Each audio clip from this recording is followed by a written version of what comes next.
What's up, Patrick? Can you hear me?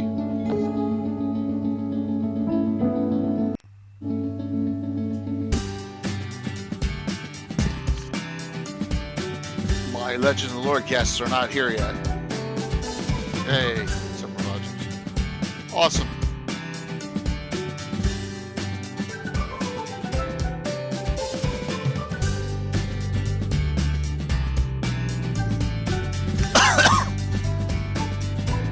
Excuse me. Thanks, Kitano. Hey, Mike, you beat Anna. Alright. But I didn't beat you, evidently. That's alright. Just got things rolling here. What's up, Alex? Thanks for the resub there, Katana. Hope everyone's doing well tonight.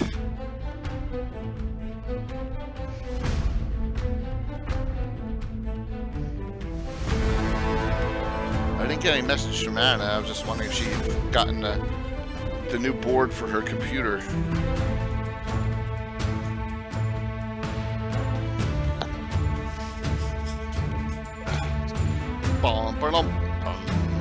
Just Denise, what's up? Is Anna Borg? I don't know. Anna's attempts to be with that computer sometimes. I mean, she's building something that could become self-aware, I think. But that's okay. Let's see here. Start throwing out some.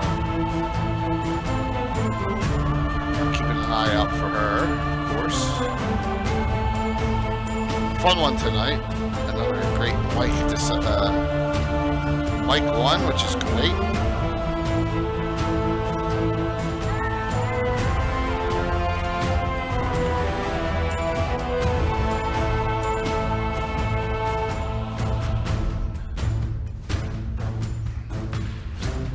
Still looking, nothing.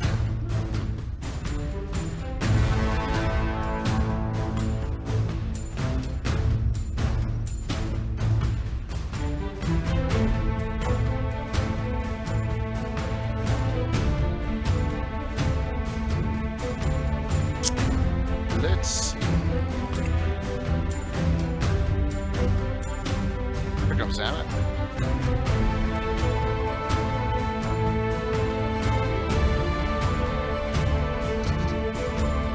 Hey. Hello. Sorry for being late. That's alright. Scott, fourth. Good to see you all. Blue, look at that. We're rolling in here. Tonight and Sunday is probably it for me this week streaming, everyone, because of, family holiday commitments. So we'll make this a good one. Cyber, thanks. Looks like we may get a hype train free already. Wow. Yeah, that's cool. They don't even know what to be hype about. They don't even know, but it's just us being here.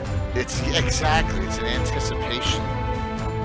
It's an anticipation of all the greatness tonight.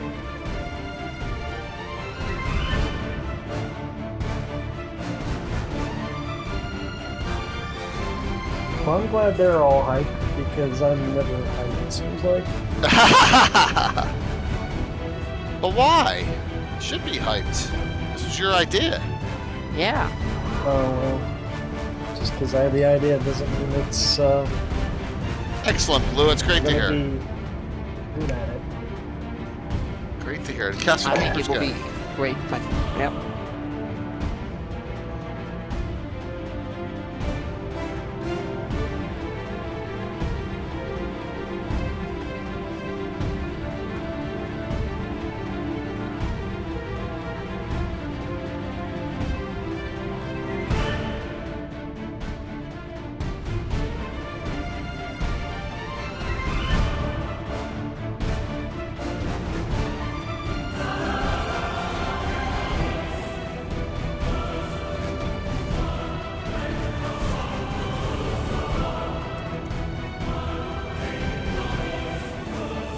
Everyone's doing okay out there tonight.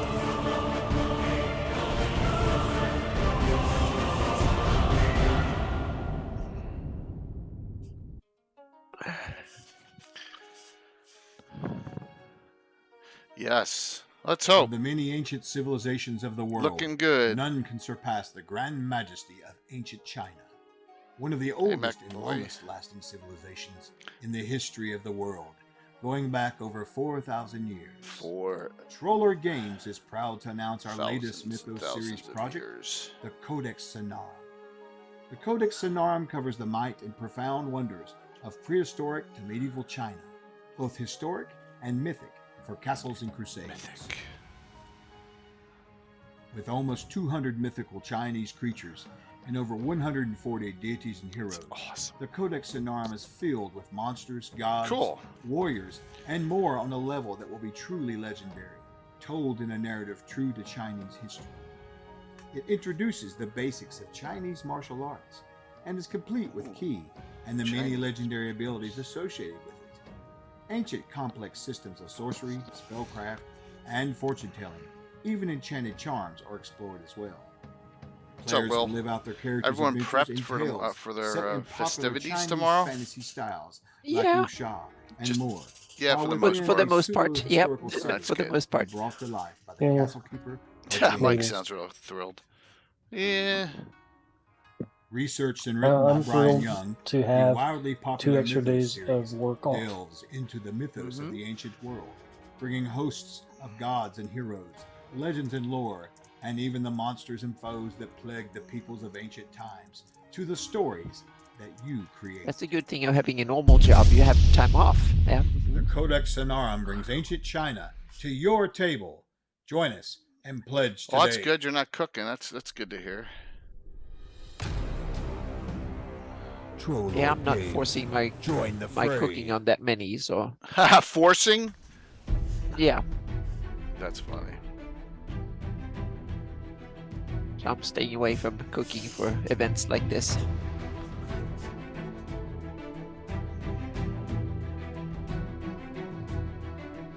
Cool.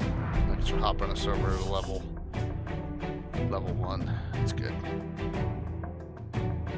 Ding, ding, ding.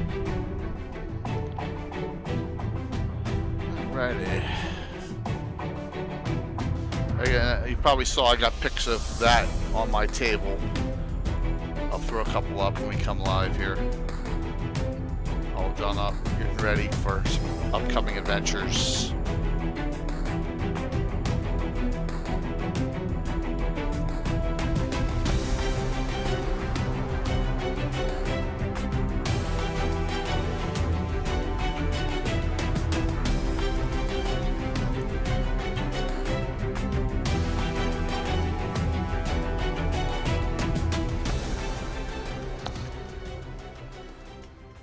We'll be a few minutes early, but we can babble a little bit. No one cares about that, right? Right. Yeah. Ding, ding, ding.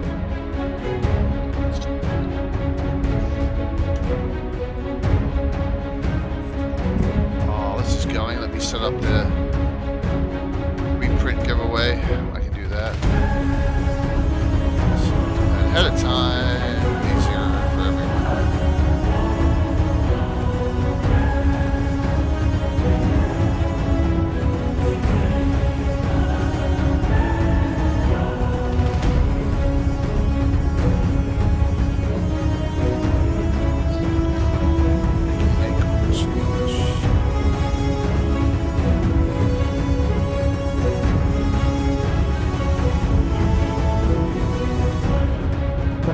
Method of slaying. It's going to be an interesting topic tonight to see where this goes, because normally, we're like, where is this going to go? Where's this going to take us? But this will be fun.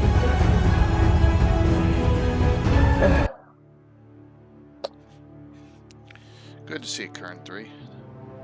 Well, Lord Forth, I don't know about Jay, but yeah, at my table here lately, we've been doing 46, drop the lowest, and we roll 7 times, and we only keep the 6 highest results.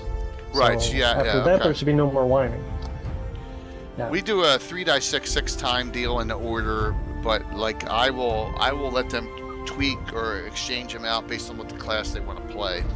Because we're to the point now. It's like, why am I gonna, if one of my guys wants to play an undead hunter and they're short on the charisma because it's a paladin subclass, I'll do an exchange out or whatever, and then a lot of the characters, the all-star characters they're not rolled. I create them.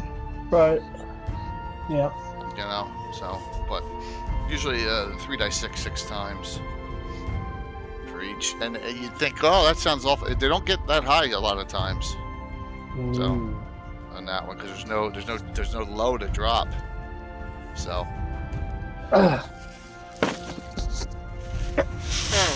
Plus I have comeliness as well.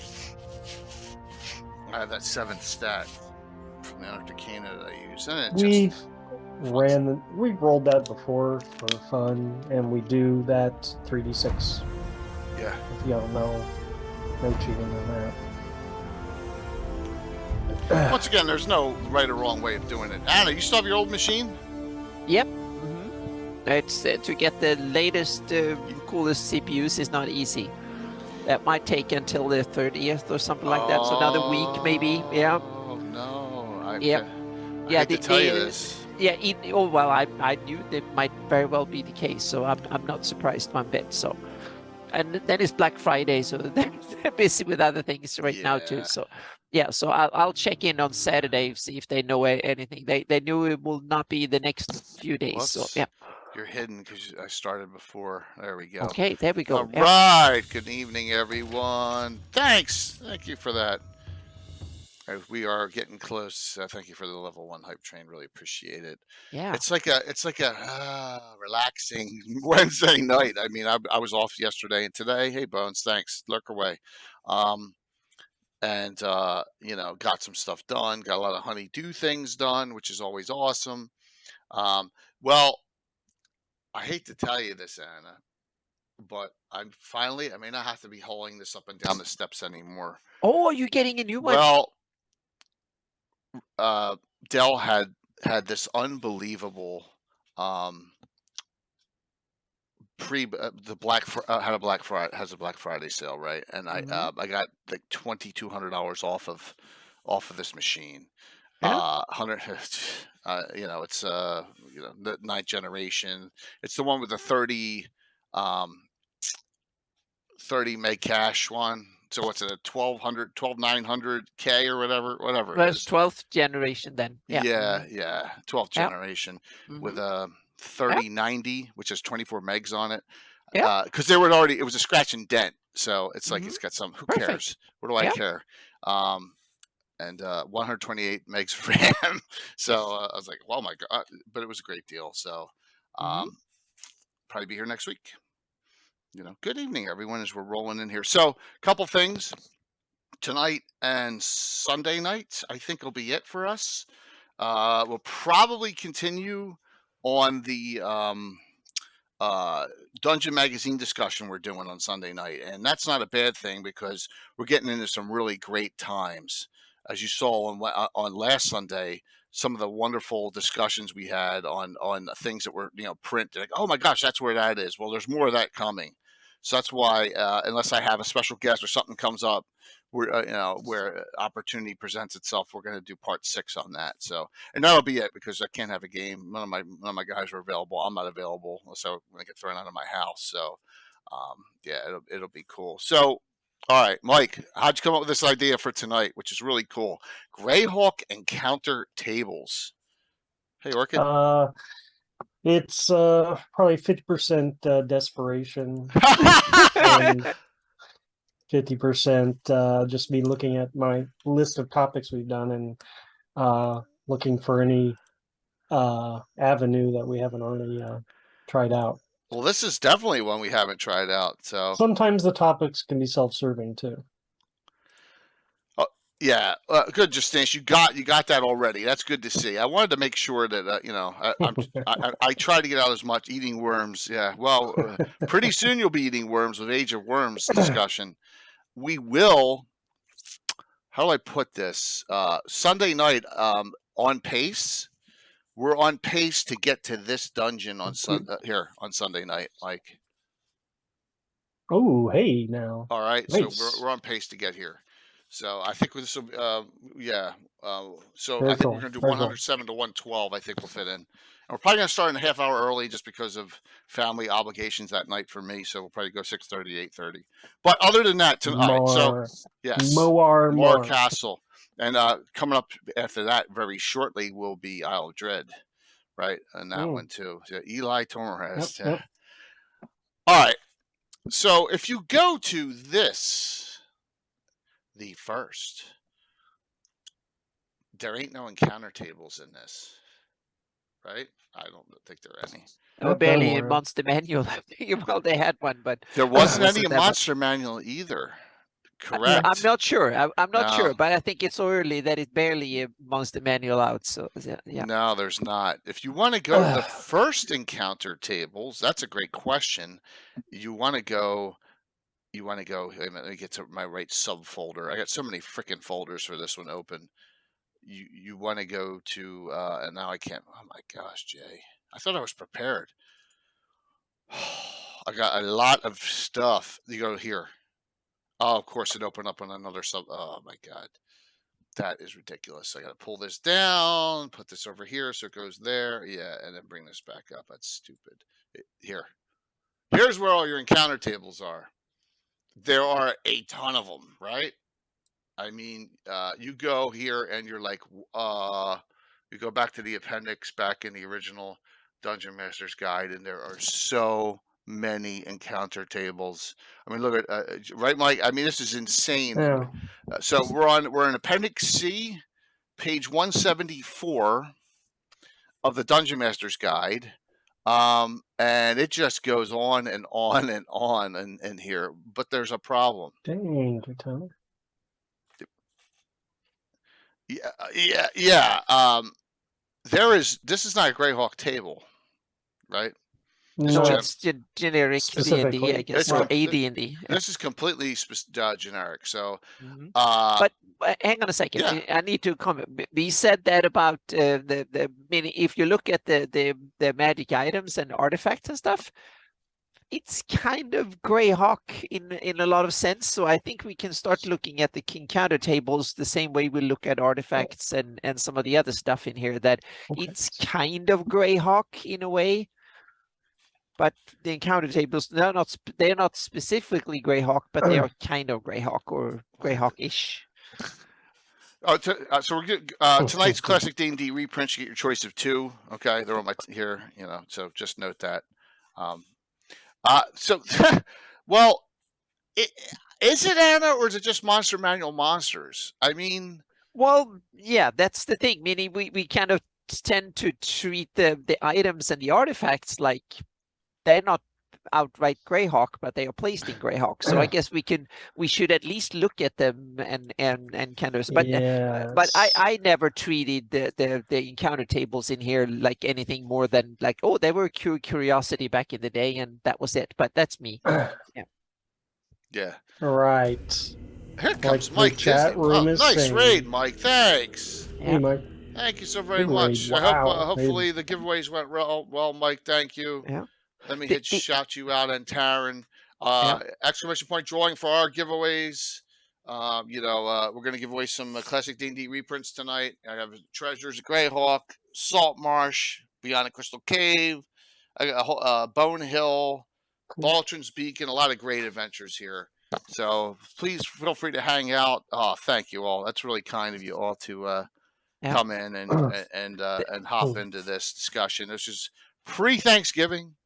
We'll have a fun time tonight, and I don't think I'll be back on until Sunday night. So, but great to see you all. And if you're new to the channel, please stick around and throw a follow and see what Greyhawk's all about. And Mike and Taryn, hopefully Taryn, if she doesn't have a family obligation, will be playing on the 10th and an adventure. Which some of the terrain is kind of set up already here. Something like this. That looks familiar. There you go. Yeah, so I've been working on this. Something similar to that. So there you go. There are a bunch of encounter tables in the DMG that I think are really cool that I remember using a lot. And those were the ones that were tied to terrain types, and especially the planar ones and the underwater and stuff like that, because they tell you Yeah, here they are. more type of Underwater. underwater. water. They are like ethereal ones. They are stuff like that, so to speak. The monster level, to me, it's too artificial. That doesn't suit my game. But the ones that are tied to specific environments and stuff, they are really cool. They are. It's a good job that they did. You know, They even have a psionic encounter table. I think it's kind of awesome. They went a little crazy here with the with it. But I mean, this is like every. A Let me see brain here. mole. Yeah. I'm seeing anything like Eye of the Deeps have been on here. Dinosaur. Oh man, John Blue Box go crazy for water encounters. Sea hag, octopus. I don't see scrags on here. I don't see like, you know, I don't see what's the coasinanth? What's the one for hobgoblins? You know, water hobgoblins. They're not on. Oh, they are. They're colinths. There they are. But they had the Age of Lucidons. Dinosaur encounter table, which is kind of really cool for different types of Pleistocene conditions in different environments and stuff, climates and stuff. So I think it's, in that sense, it's actually really well decked out, so to speak. It's really, it has a multitude of approaches, so to speak. So our discussion is in all. We try and keep it editionless, okay? Because it's more about Greyhawk. But this is the original Dungeon Master's Guide encounter tables. Yeah. Yeah. They are replicated. DMG Third here, edition starting had at a the lot of beginning. a lot of different ones in the various monster manuals and stuff that I think are really cool because they have a lot more monsters to choose from. Yeah, Pleistocene and the Crystal Mist. That's funny. Yeah. Astral and ethereal encounters are here, which is cool. They are also replicated in Monster Manual. The Manual of the Planes with way more cool stuff in it. So yeah.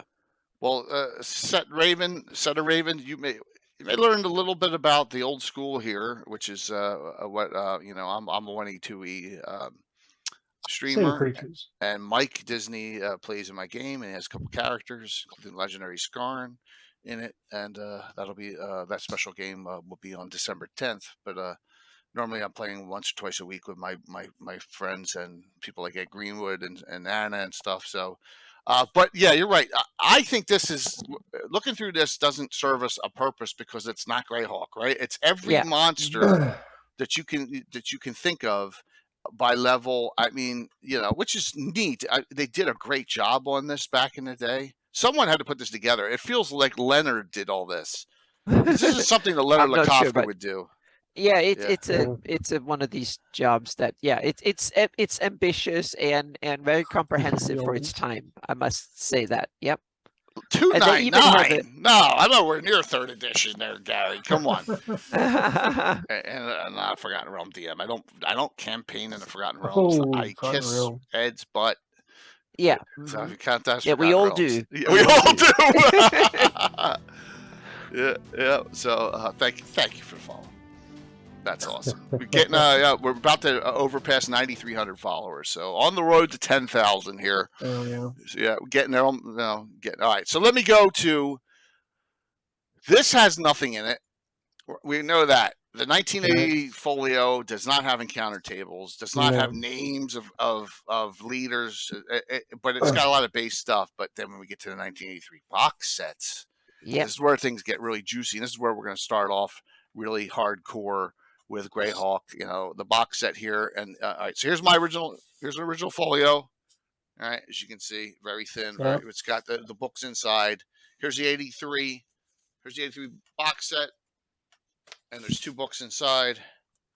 You got your World of Greyhawk fantasy setting and the glossography, which the glossography is going to have the encounter tables in that. So let's scroll to that. As I get older, the glossography is the one I reference the most out of the box. This thing's held together with tape. Yep.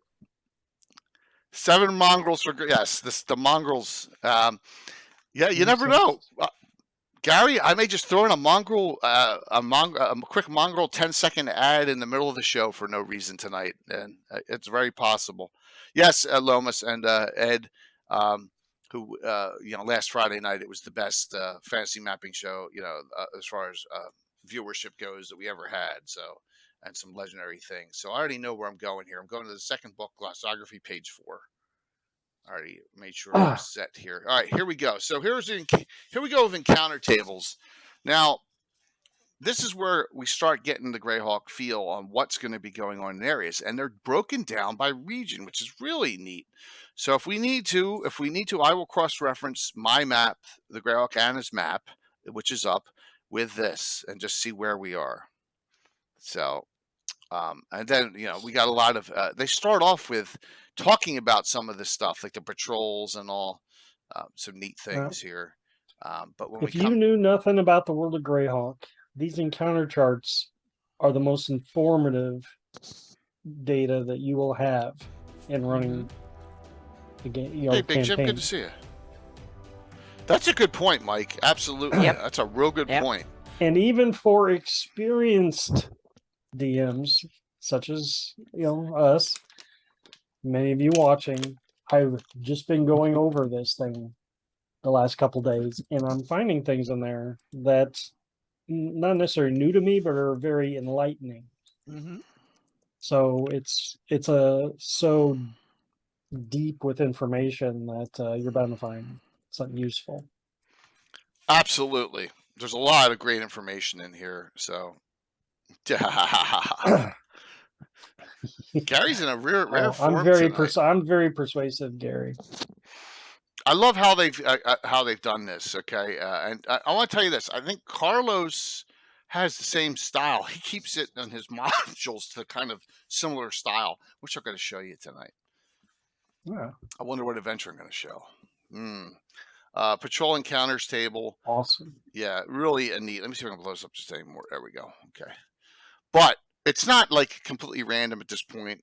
This is going to go off. Here we are, and now your random encounters tables start. So let's just do this, because Gary's on. We can kiss Gary's butt, right? So we're gonna do Keeland. We're going to do the Keeland encounter tables, okay? Oh, I thought we would start from the beginning, because I have on the first one, I have okay. You don't want to kiss Gary's butt then? No, that's okay. Oh, yeah, well, I would keep let's kiss Gary's butt. Come on, let's do that. So it's right here. Keeland's right here. Bissell Grand March of Keeland. So, yes. Let's do that. So then we can go to my stuff afterwards. What is cool about these is you're going to see this.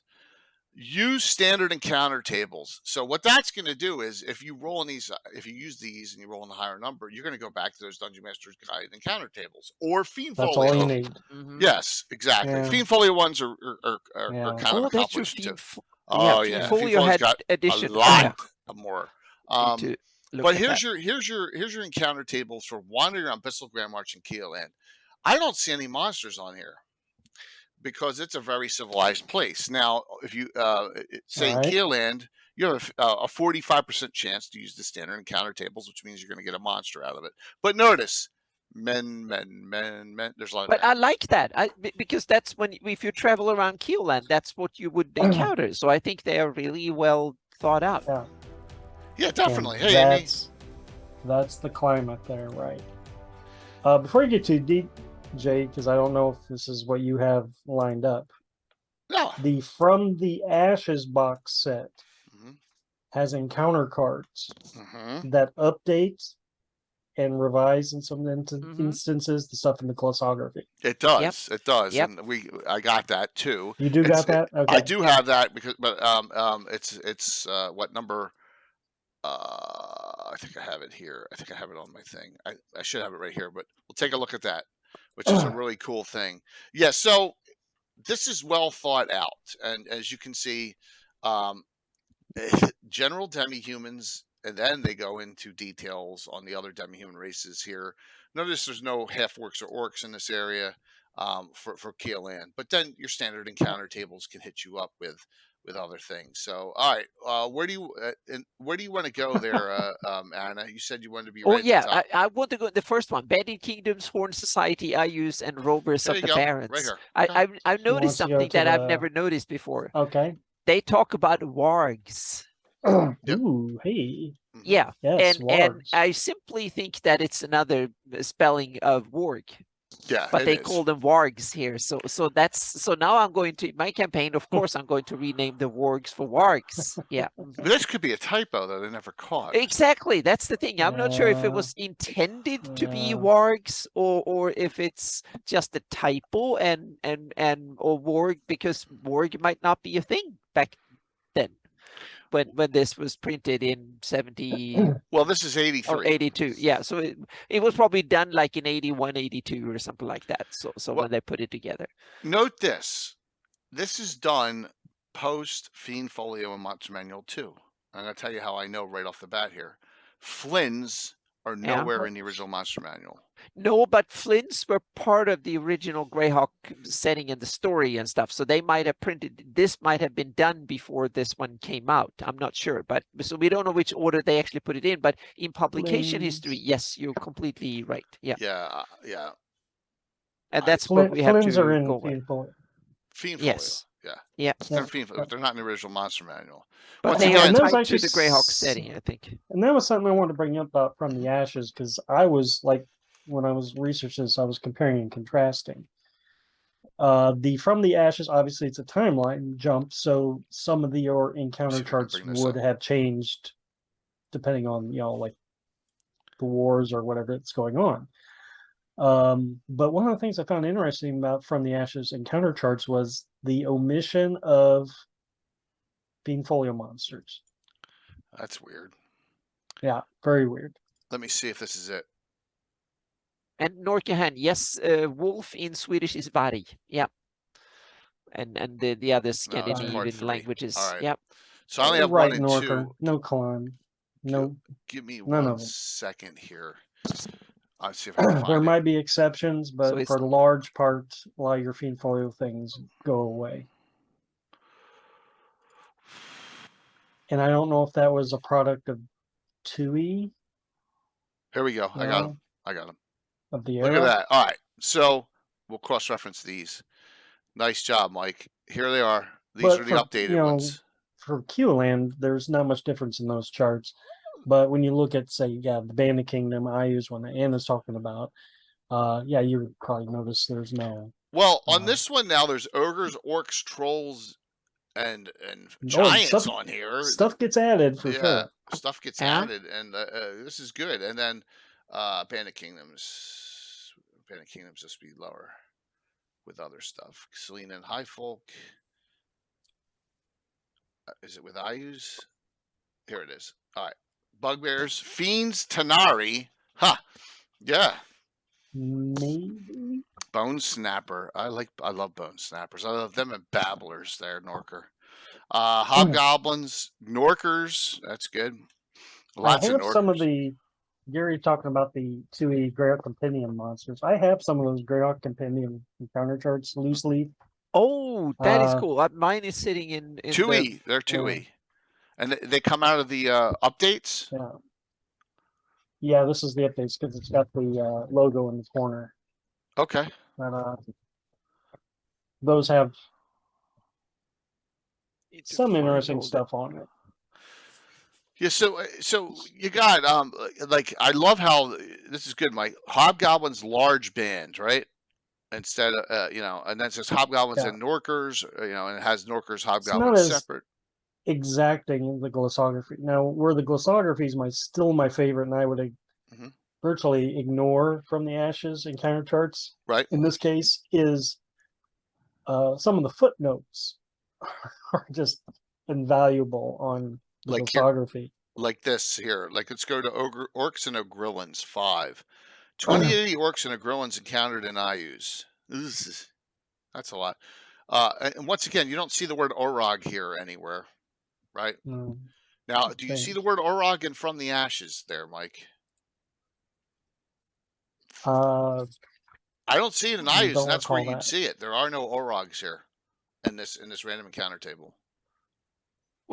Jay, which one are you looking at now? I'm going between the From the Ashes and I'm Yeah. bouncing between From the I got let's them go to Dungeon bouncing. Master. Sorry. From the Oh, Ashes okay, and the yeah. World of Greyhawk Mhm. box set, back and Yeah. forth, because it's an update. Snorkers, that's it. Snort. That's funny. Drive the Yeah. snorkers into the sea there. So there you go for giveaway again. Cullens, that is funny. Now they become something else, don't they? In 3rd and 4th edition, they become something. There's miniatures I for don't them. I forget what they're recall. called. Please, everyone, someone tell me what the Cullens turn into. And there can be spellcasters on them and all. I forget, but But there's no Zvarts on those lists. But there are no Zvarts. Yeah, there are goblins and Zvarts. On the From the Ashes list? Oh no, this is on the original. This is on the original. Yeah. That's why I Foul spawn. That's it, Norker. Foul spawn. Foul spawn. Yeah, or okay. Cullens. I don't know why they made that change, but so that is cool. That and you have a wide mix, but you're still getting the use of those standard encounter tables, whichever ones you're going to use. In here, and then when we come down Blackmoor has ice trolls, quaggas, nice, even though they're Underdark, but that was one of those other glaring omissions when I was going back and forth. How there was no gibberlings, no quaggats on the list. I'm thinking, what the hell, From the Ashes, what? Let's go up here to Blackmoor. Those creatures, I feel, are what give these regions their encounter chart flavor. Yeah. Otherwise, it's more humanoids, more more. Yeah, that's a good point, Mike. Like the Pomarge here, this is a good one to look at. Bears. Now, I'm going to give him credit on this, on the Pomarge, as we look at this. What sticks out here, and it's a really rare one. Take a look at the Pomarge list here. Something here super rare. Super rare. There's 2 actually. One's not Pomarge. Yeah, Fomorians is on here, so that's Pomarge. There's none. But look at this. Yeah. The Dragonel. I mean, they're the steeds that the slavers ride out of Kaelin Lekos in the slavers mod adventure. And they look like dragons, red dragons, small ones, but they don't breathe fire or anything. So yeah, that's an interesting catch there on that. So flying dragon, and there's no dragons on that list. So that's an interesting one. And we look at there are no in the glossography. There are no standard encounters for dragons. Okay. Those would only come in. I mean, those would be in the standard encounter tables. Right. Right. There's no special. The wargs are, but in From the Ashes, there is Yeah. dragon encounters in the mountains. In which one? Some of the mountains. Oh yeah, the mountain ones. Yeah, the ones that are not realms, so to speak, but they have. We even have a Veil of the Mage one. Oh, here we go. All right, so this may be good to look at too. The forests, right? Mhm. So and this, and let me go to the. Thank you, Rudy Ralshaz. Love the name. Let's go down here. Good name. Yeah. Well, I'm gonna be doing some cross-referencing, everyone here. So here's geographical. So they got lakes first. All right, let's take a look at Dreadwood, Axewood, Dreadwood, and Silverwood. How's that sound? That's a good one to look at. Because Dreadwood here, everyone wants to know. Here's Dreadwood, Keeland's in Keeland. Oh, it's exclusively in Keeland. Here's the Dreadwood, and if you want to know a reference for a lot of 5 years, here's Saltmarsh. Okay, so Saltmarsh is south of the Dreadwood. All right, very cool. Let's take a look at these and see what we come up with here. So this is the World of Greyhawk box set. There's Dim Forest. There go. I'm just going to buy it already. It's more. Menawood, Rewood, it adds. Yeah. Trolls, Treants, Unicorns. That's all. Axewood, Silverwood. That's all the Elven realms. But if you look at Dreadwood here, you do have some halflings, humanoids. It just is general. It doesn't say what type. It says humanoids. Ogres, treants, trolls, unicorns, standard encounter table. Interesting. Tryptophan. Isn't that a yeah? Interesting. So, and then let's go to From the Ashes version. The update bug now specific bugbears, editor caps. That's cool. Catch. Caps would be. Yeah, that's good. Yeah. Sprites, treants, trolls, unicorns, and standard. All right, so they did add a couple here, but you're right. They took. Why are they taking out UKs? Hmm. Wonder what's up with that. That's a good point there, Mike. You could catch.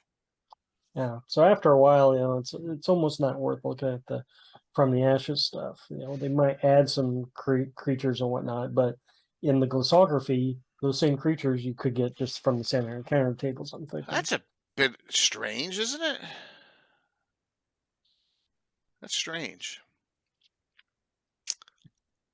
All right. So note that unless it's a really nasty area, it's a lot of just humans and demi-humans for most part, and a lot of these encounter tables, unless you go to the standard in tables, which I guess is good. The way they've taken advantage of what they did in all the in the Fiend Folio, Monster Manual 2, and Dungeon Master's Guide, and allows you to utilize it. So that's a good thing. So Anna, what are your thoughts so far? My thought is I really like that there's a lot of sort of mundane creatures that you normal people, because if you walk around in a civilized country, there should be very few monsters, meaning most people who live there, the reason they live there is that they will never see a monster in their hardly ever in their lifetime, so to speak. That's come by nature. So I think there's even too many monsters in the really civilized areas. If you live in this middle of Furyundi or Viluna or something, there shouldn't be that many humanoids skulking around at night and weird things that can kill you in the night, so to speak. Well, they will probably be hunted, so to speak. So something and the vice versa. Then, but on the other hand, I would love to see more kind of different things. Meaning, what are if you walk along a road, what would be the other type of humans? Meaning, how many peddlers would you see flogging things or like carrying wagons with whatever and stuff? So I'm missing the kind of the civilized part.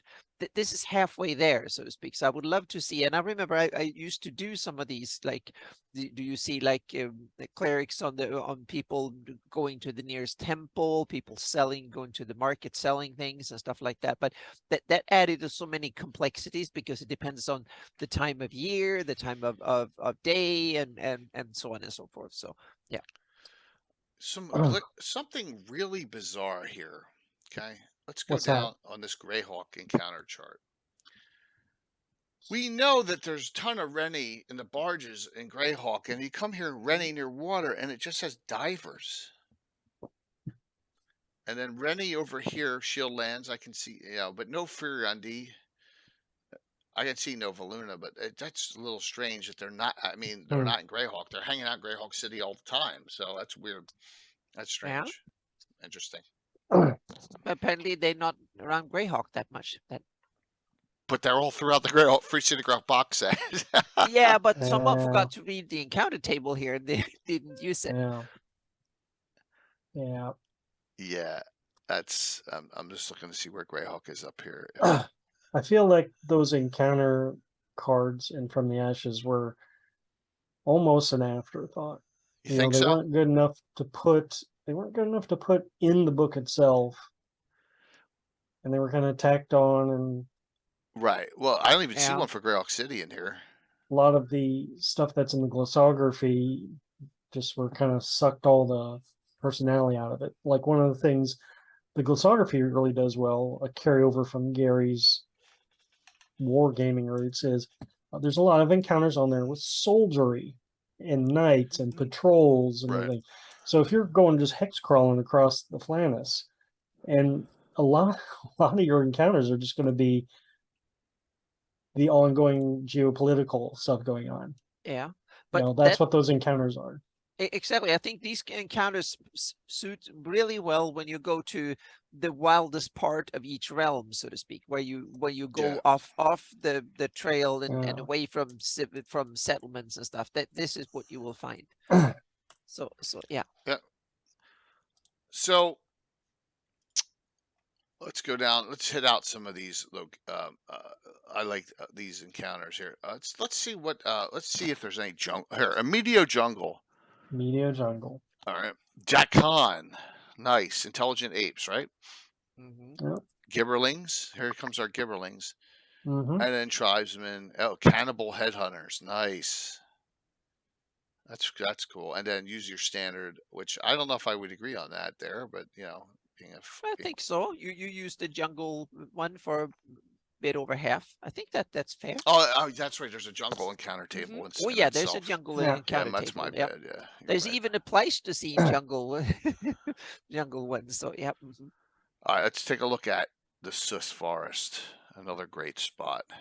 One of my favorites, as everyone knows. Sus has a great little Awesome. Sus and the addition on there. tangles. Yeah. Mhm. So let me, if everyone knows, whoops, Oh, a lot of spiders. I love that. Yeah. Mhm. And I messed Susuri, up. what is that? Susuri. Susuri, they're they are an exoskeleton.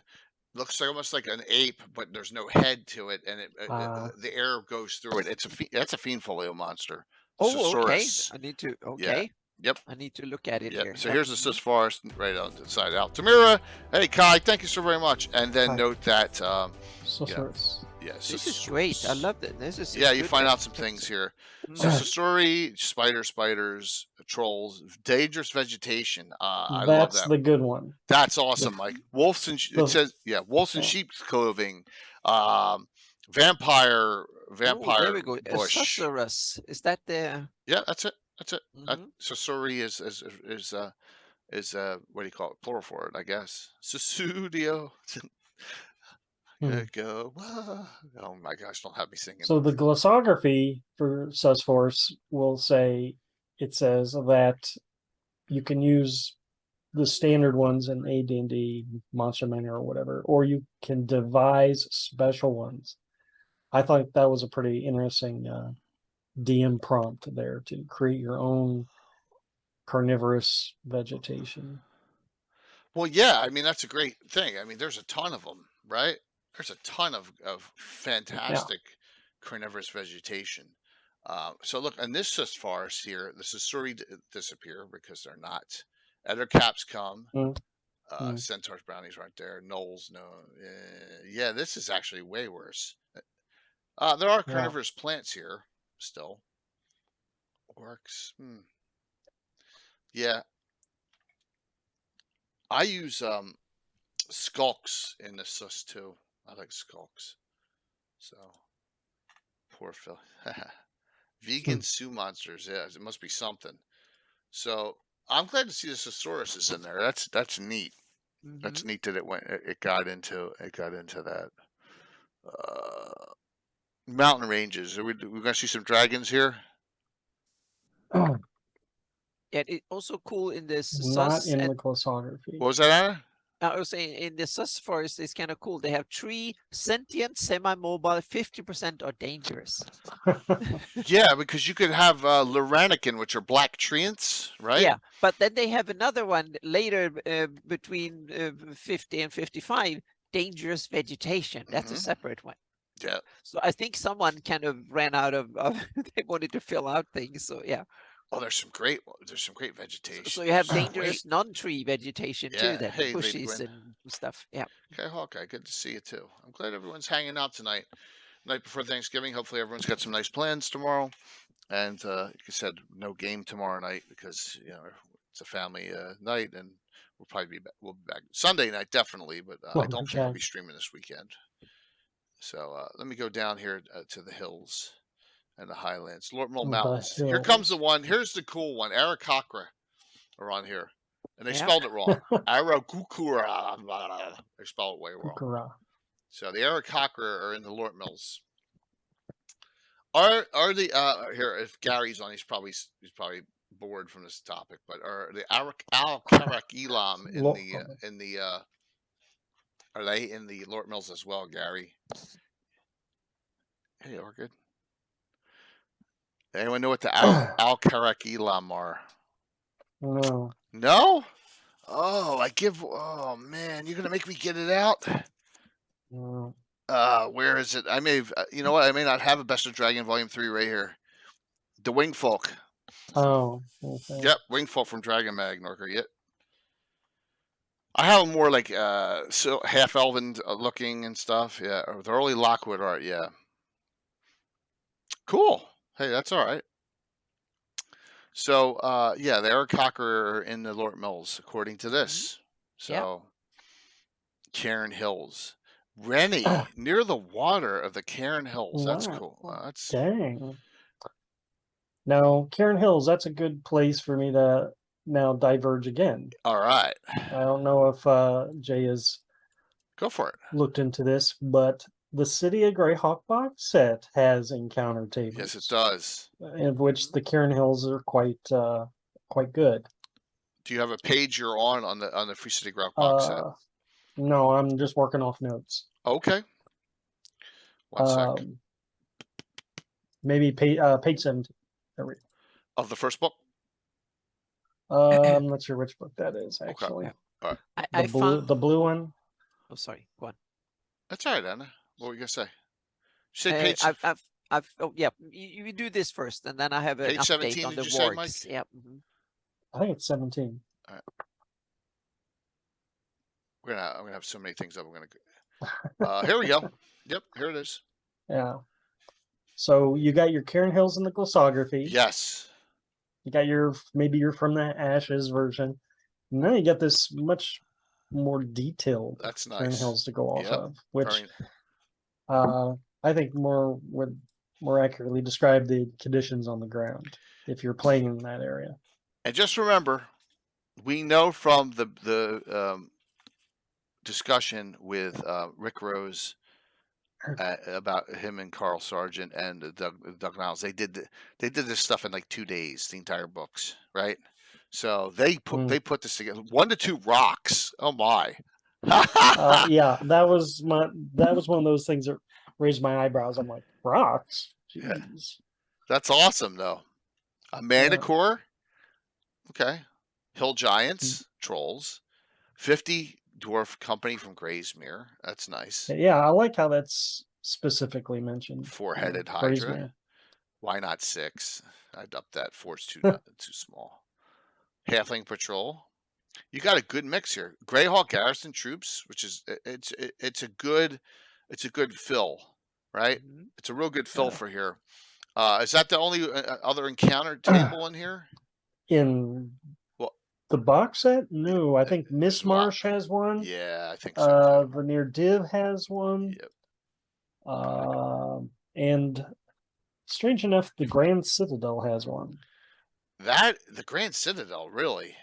Yeah. All right, so let's go to page 47. And then you prompt with what you were gonna discuss. Oh yeah, I have an update. Warg is with the spelling of WARG.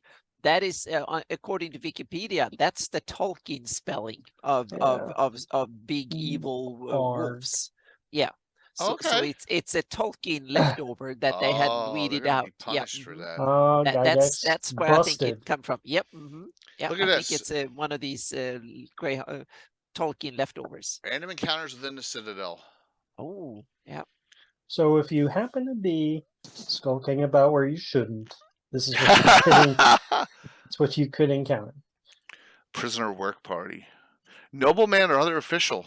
Choose NPC from the factions Fiend Folios. Thank you, Wars Corporal. Thank you so very much. Really appreciate that. That's cool, Mike. Standard Guard Patrol. Drunk and Suspicious. That's awesome. Yeah. Oh, that's great. There's also Undercity and Crypt encounters. I'm sorry. Crypt encounters. So if you're going about in the sewers. So that's going to be the low life section? That's probably going to be near the end of the book, I'm guessing.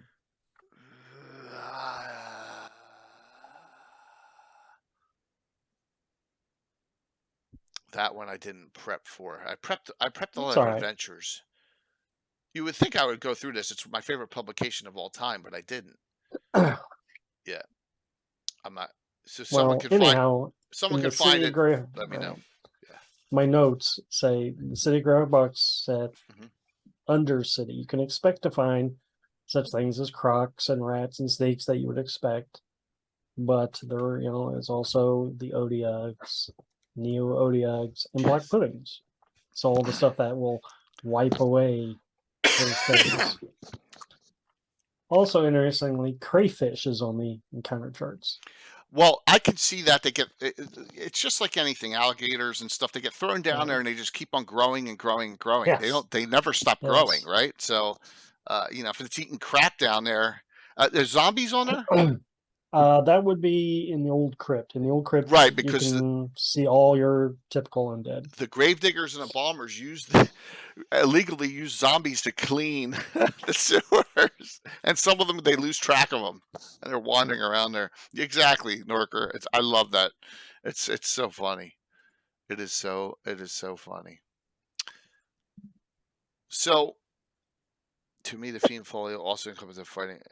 Well, yeah. So let me throw that up because this is once again, it's not Greyhawk specific, but I'm gonna have so many things open tonight. Where did Anna wander away? Yeah, I'm looking at I'm looking for a thing here that might Oh, okay. Keep on. that we need to I think we need to look Please. at, but I forgot where the heck I put it. Yeah. I'm looking at my shelves here, trying to find things. Yeah. These found it. encounter tables are huge in here. These are expanded. Now remember, this is Fiend Folio is before Monster Manual 2 comes out. So these are really expanded on here, and they have Monster Level 1. And this starts on page of the Fiend Folio on page 100, and you got a large. These are the ones I would use. It says use standard encounter tables, or I don't. The Monster Manual 2 ones are even this good, but there's a lot of creatures in these, lots of them, and a lot of cool pictures too. But look at Sons of Chaos. There you go. And like I said, you do not have to use all the creatures if you don't think they fit. Look, there's a wandering counter of a Rakshasa. Because we just Ed and crew fought one, so that was a Rakshasa Knight actually. Look at this. We get on these hard devils, demons, giants. Any dragons in this one? No. Dragon subtable. So, but in this one, it gets even better because here's Arctic, subarctic, temperate, giant subtables. There's a huge. This is my favorite. There's a picture of all them running around, even a Penangolin, the undead subtable. Those are pretty cool. So, yeah. I don't say that, my. Hey, Vancouver, good to see you. Hopefully everything's going well with your crew there. Groaning spirits on here. I used one of them a couple weeks with Egg Group, Lycanthropes. There's a lot of great stuff in here. But once again, this is not Greyhawk specific, but it doesn't matter. I mean, use these. When it says use your standard, use these as your standard. So, all right. I got a lot of things open here. So, Mike, Anna, did you find what you're looking for? Oh yeah, I was actually looking in the third edition Monster Manual and Dungeon Master's Guide to see if there, because this is actually when Greyhawk was the official setting, right? The default setting. So I was going to see if there was any encounter tables in these. So I'm looking. Okay. I didn't find any in Monster Manual, so now I'm looking in the DMG to see if there are any. Yeah. I was just thinking because then officially Greyhawk was the default setting, so I realized if there are encounter tables in here, then they are by default, so to speak, Greyhawk. So let's look at the Sea of Dust encounter table from the original. Right. This is good. Bullets. That's a good one. Dune Stalkers, love Dune Stalkers. Fire Newts and Fire Toads. Germlane Meanlocks. Mites, Osquips, Pernican. You got some really crazy Fiend Folio monsters in this one. Yeah. Nasty. Yeah, Snaiads. The Thakwa, which is a rockworm. Yeah. Scorpion. There's a good one. And the key footnote on that, or one of the key footnotes, is that the ones that are marked that live in the Thakwa tunnels, which is very good to know. If you're going to set up an encounter, Because they probably you know, couldn't live outside in the Yeah. so this is underground, right, in the Thakwa tunnels. This is good. It's a great point, Mike. Yeah, a lot of the fire small newts, fire creatures. toads, and that's one of the reasons why the From the Ashes encounter charts kind of let me down, is because they don't include the Thakwa. They They don't. don't include a lot of those monsters, and if Oh. you don't have the Thakwa, then You're what right. else you got? Huge spiders. That's weird. I'm looking here. What's a Horgar? That's I don't know what that is. something they added. Yeah, I had no Sand idea. ash eater. Anyone know what? I don't know what that is.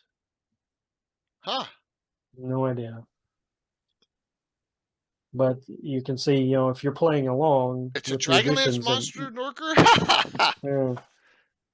Dragonlance monster, he says. Okay. Oh, so Norker, they have those thumping machines to summon the. Yeah, that's funny. Mm. No, that's Age of Worms era, isn't it?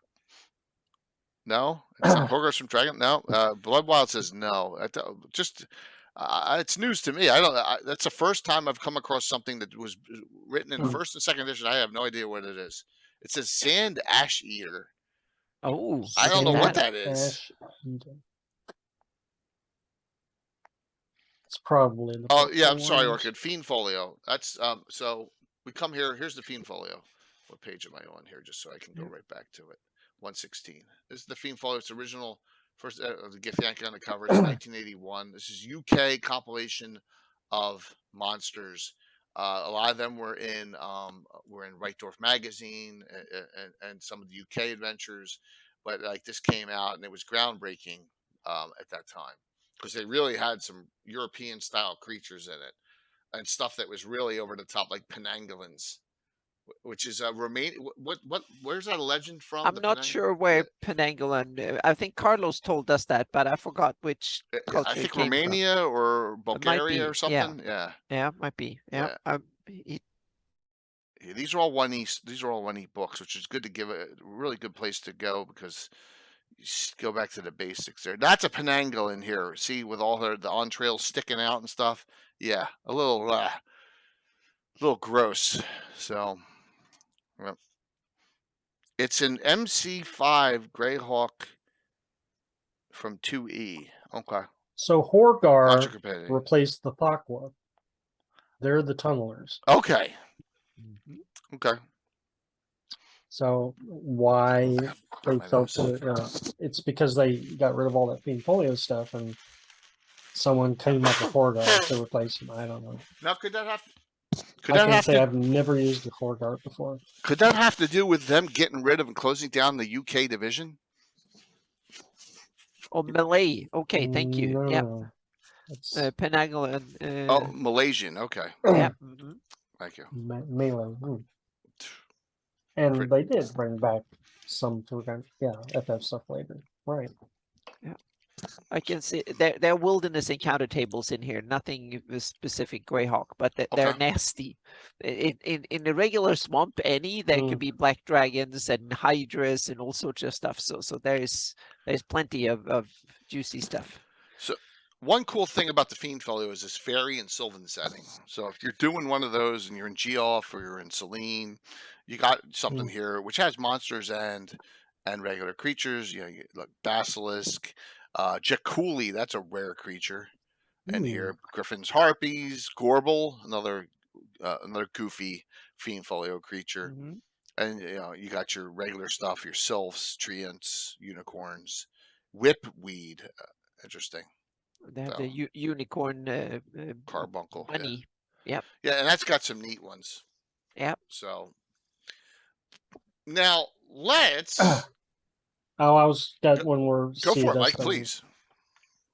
So back on the Gulsography, there's another very, very key footnote on there. Okay. And that is that the Min characters that you encounter. Yep. Look what that says. Is that in the very top? Glossography for Sea of Dust. Oh, Sea of Dust. Sea of Dust. Sorry. Yeah. Min characters. It's Wastelands or something at the end, I guess. So after you've got done sifting through all the Thakwa tunnels, and you run into another venturing party. What are they? Wait a minute. As for where are they from, It this says is one of those. extreme west and south only. Yeah, this is one of these informative things for a campaign. Oh, So you yeah. run into someone in the middle of the Sea of Dust. They're not from where you're from. Oh, Yeah. okay. All right. They're Extreme from west and off. south only. Yep. They're That's from interesting. beyond the Mike. planets. Wow, I Yeah. didn't even realize that. Mhm. Yeah. That's interesting. That is really interesting. Yeah. It's fire toads. Wow, great point. What's the Thokwa tunnels? That's the rockworm. Oh, That's okay. one. Yeah, Thank that's the you. rockworm. Yep. They're elemental fire creatures, I believe. They just kind of Mhm. burn their way through the silt. Yeah, it's kind of like that Star Trek episode, Uh-huh. Demon in the Depths, level 23. Marshes. I always wonder what that empty. What is that supposed to be? That's a good question. Uh, it In looks the like it's a fray. mistake. Yeah, I think it was supposed to be an illustration in there or something, and then it got lost. Yeah. There's Josh.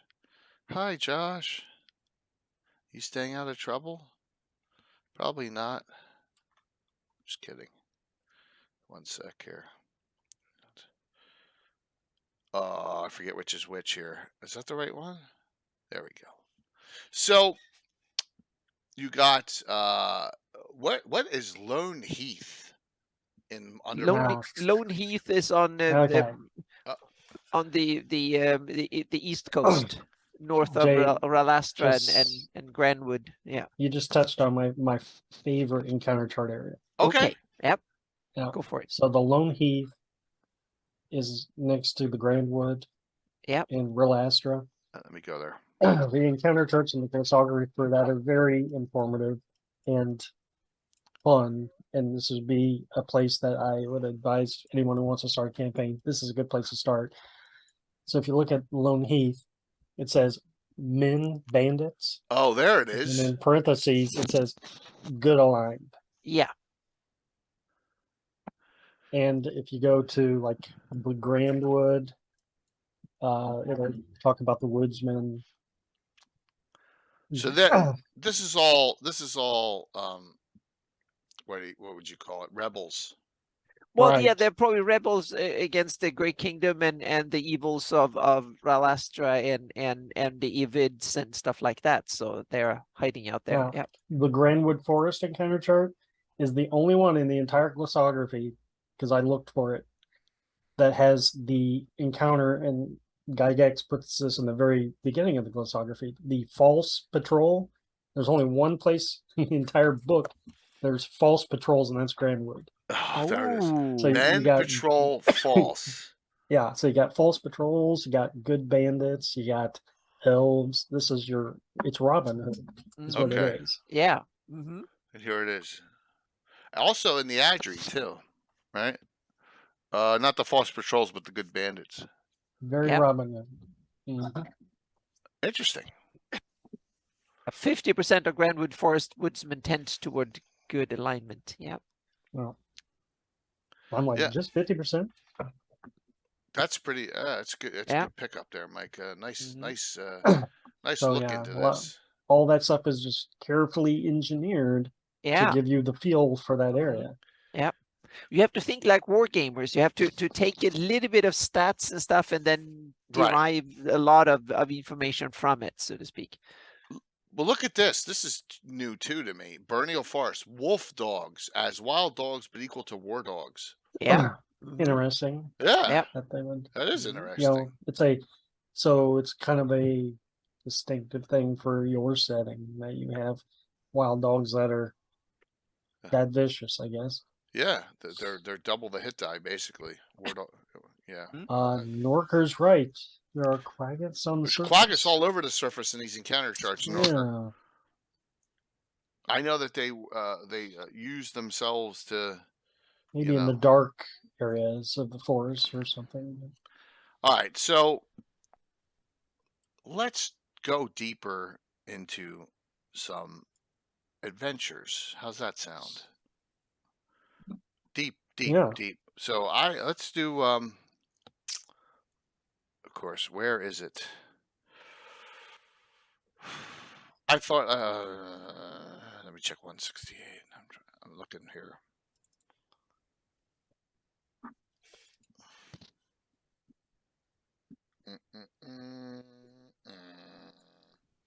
Now we can do this. The reason I'm bringing up Temple of Elemental Evil is because Hamlet's in here, right? So let's take a look and see what the encounter charts are in Hamlet. A base area, and as I'm doing this here, let's go to.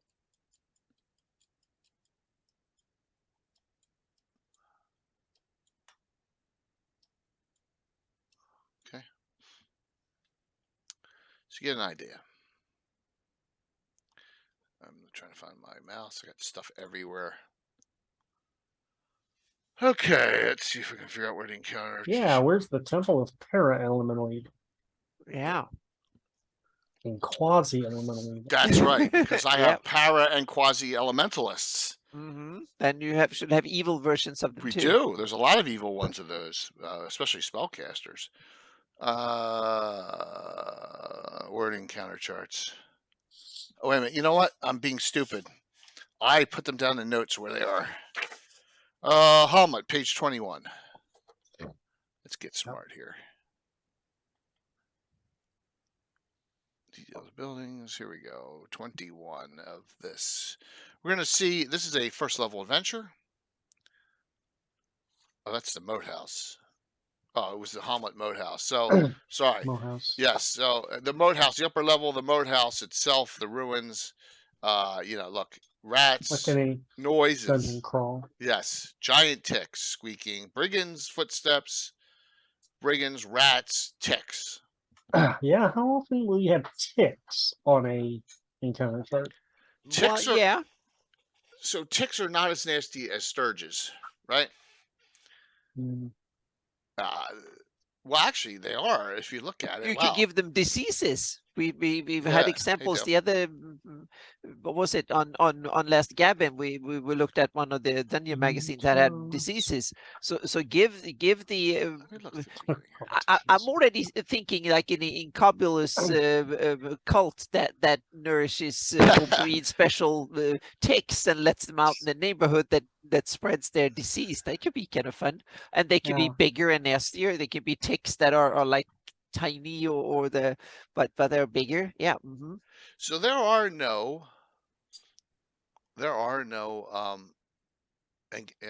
encounter charts in Hamlet. I didn't even realize that within the city of Hamlet. That's interesting. I have, or you have the compendium Mhm. Temple of Elemental Evil, right? Yeah. Page 30. Okay. 30's Nulb, right? Yeah. 30's the Nulb encounter charts That's the only one I found. for a town. All right, Hamlet to Nulb. there you go. So if you, and it's a lot here. Sure, You got yeah. forest, scrub, swamp, and river, and then it gives you all the stats on them. So you got brigands, boars, bugbears, gnolls, lycanthropes,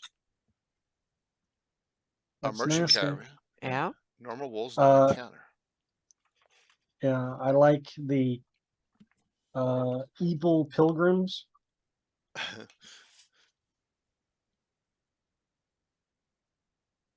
And I believe there's also barge folk. Right, down there. there's barge folk here. Yeah. Yeah. Nice. Merchant caravan, 1 in 6 chance for being disguised is in their evil pilgrims. How about that? Yeah, so they're traveling to the Temple of Elemental Evil area. That's Mhm. neat. That's good. Once again, this So is I like those. yeah, That definitely. is an encounter chart that gives you the feel of the area you're in. Yeah, and this is the area around Nulb and on That from, one hex area that you play on. That River sandbox. Pirates are here, plus even a pirate ship. Their ship is here. River Pirates. Uh-huh. Yeah. So ghouls. I'm thinking River Pirates this far inland. Yeah, it is way inland too. So you would think more elementals. I don't. Well, Glass. That's a thing, but you got to remember. Yeah, where's This level you got to think about that too. Lycanthropes themselves are difficult at this level, right? But it's just they got giant gars. Gars are nasty. I think later editions tend to come up with low level elemental threats. Yes. But back then maybe they Back didn't in have them. first edition, there were only 8 hit die minimum, right? So, yeah, that's cool. And then page 36, we'll call it there for Temple. Here we go. The upper works random encounters, which is the outside in the first entrance level. Bandits, a rock reptile, giant ravens, giant rats, and a drelb.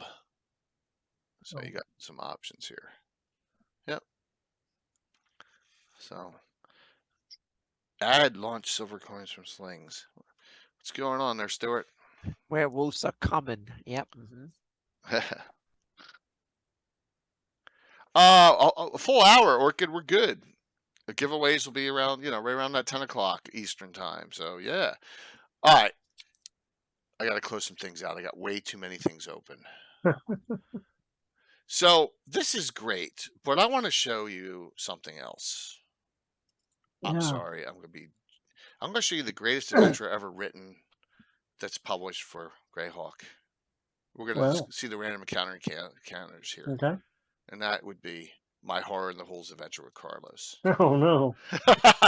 So let's see how Carlos handles, because he wrote up most of the encounter charts. Now I'm going to show you where, and just show what, if you're doing an outside publication, how good this is from Carlos doing this. Because I only gave him the wanderings. Dunmound's right here in the area between Salt Marsh. So you can use these for your Salt Marsh encounters too in traveling about. All right. So load this up. All right. Counter tables. Okay. So remember, things are changed to protect the innocent, everyone. Here is the random encounter charts for wandering about Keeland. Okay, in this area. Elves, gnomes, halflings, humanoids, men, marshmen, and then he uses the standard encounter tables, right? So whichever ones you're using here. So kind of a cool thing there. It has that same feel as the glossography, and just keeping that same style. All right, and there are some exclamation points here as well. Halflings showing their denizens of Dunmounds, telling what the humanoids will be. And you may come across mercenaries. So he's done that too. Carlos has put special attachments on the yeah. And now we'll come over to here, the random encounter tables in the whole marshes. Okay. 50% more sociable. Yes, and you got your standards, but look, you got that's a bullywug. Now a lot of these are mine. The Syphil, colonial insect formed artificial life. That's mine. That's one. Yes, I put the Syphil in. Also put the snake giant Aphis Bema in. That's the one with the 2 heads. Okay, the 2-headed snake, poisonous toad, another one of mine. Giant frogs, crocs, the base stuff. Carlos fleshed out. So there you go. A little fun, some fun things about the about here, and that you can. And just note, you don't have to go. There's some basic stuff. You don't have to go crazy when you're creating an encounter table. Neat stuff that belongs in the area, but with 1 or 2 little curveballs thrown in there, right? And there you go. Thought I'd share that. Okay. Let's go way off the beaten path here and say, well, this is cool, right? But let's look at the encounter tables in the Underdark for Greyhawk. How's that sound? Awesome. Okay. Yeah. Okay. We'll take a look at, now this is your Bible. Once again, Ed's not here, so I can smack it around. You do not use the Menzo Barons and box set, okay, for Greyhawk. You use D3. Nope. This is your Bible for Greyhawk Underdark encounters, and everything you need to know about the Drow is here. Hey, Torlock. All right. So let's take a No look at. wandering liches. Here's your random monster encounters for the passages in the Underdark leading up to the Vault of the Drow. I think this added so much to those travel times because remember, each of those, there's miles and miles of travel in here. MC5. Oh, is it? Oh. Tomb Tapper. Note some of the things here, and they are very detailed afterwards. All spells chosen, all the items are here. I mean, these encounter charts are really, and they lead right into the vault itself. So if you look here, you got things like you got Drow merchant trains, and the sizes are set. You have Drow patrols, black puddings, type 1, 2, or 3 demons running about. Patrols, and then you come in. The nasty places are the tertiary passages. Dave just asked, when are you publishing your famous random tables? Mine? Yeah. Do I have famous random tables? I don't know. It looks like Dave's asking, right? Orchid, that's very cool. Let me know what you got. So here's some random things in here. Umber Hulks, green slime, vampire, shambling mounds wandering about. Up to a type 4 demon now. Trappers. Some really crazy stuff. And this is your Greyhawk Underdark. And you got your merchant trains, and you got all sorts of patrols. They're all, like I said, they're all done up. Also, these merchant trains. It's a touchy subject, but there are slave bearers in these. You can free them, and it gives you the subtypes. The merchants in the houses all have different brooches. There's some great items here, and here's all your different 16 different merchant clans. So it's done up really well. Very detailed, and this is an old adventure. What year is this? 79, 78. This is. Oh my gosh! It really.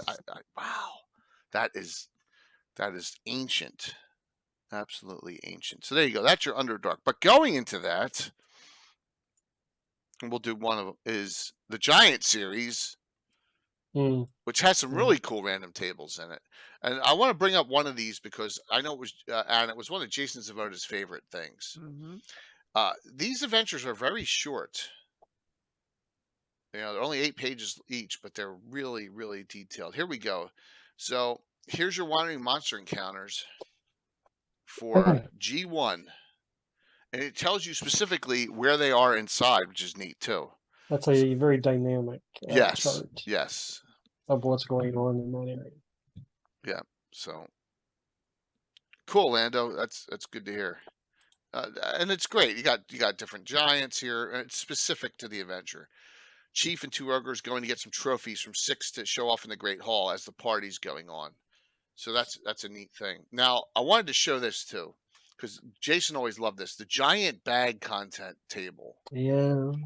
This is was one of his favorite things when you rolled. So, and here's it's a lot of miscellaneous neat stuff. There's some coinage, but old sandals, teeth or tusks, animal, no ivory value, skinning knife, cloak, shabby, just some miscellaneous things you can find in a giant's bag, which was always cool. And he always loved this picture too. And I just wanted to share, Jason, it's been over a year now, isn't it? Wow. Yeah. Yeah. Wasn't it Right Christmas? Yeah. Yeah. Christmas. So almost a year. Yeah. Yeah. So for sure. Yep. You still use that, Lando? That's cool. Oh, it's in actually, I've been running the 5e version of Against the Giants out of Tales from the Awning Portal, and they have the giant bag in there as well. Okay. Very cool.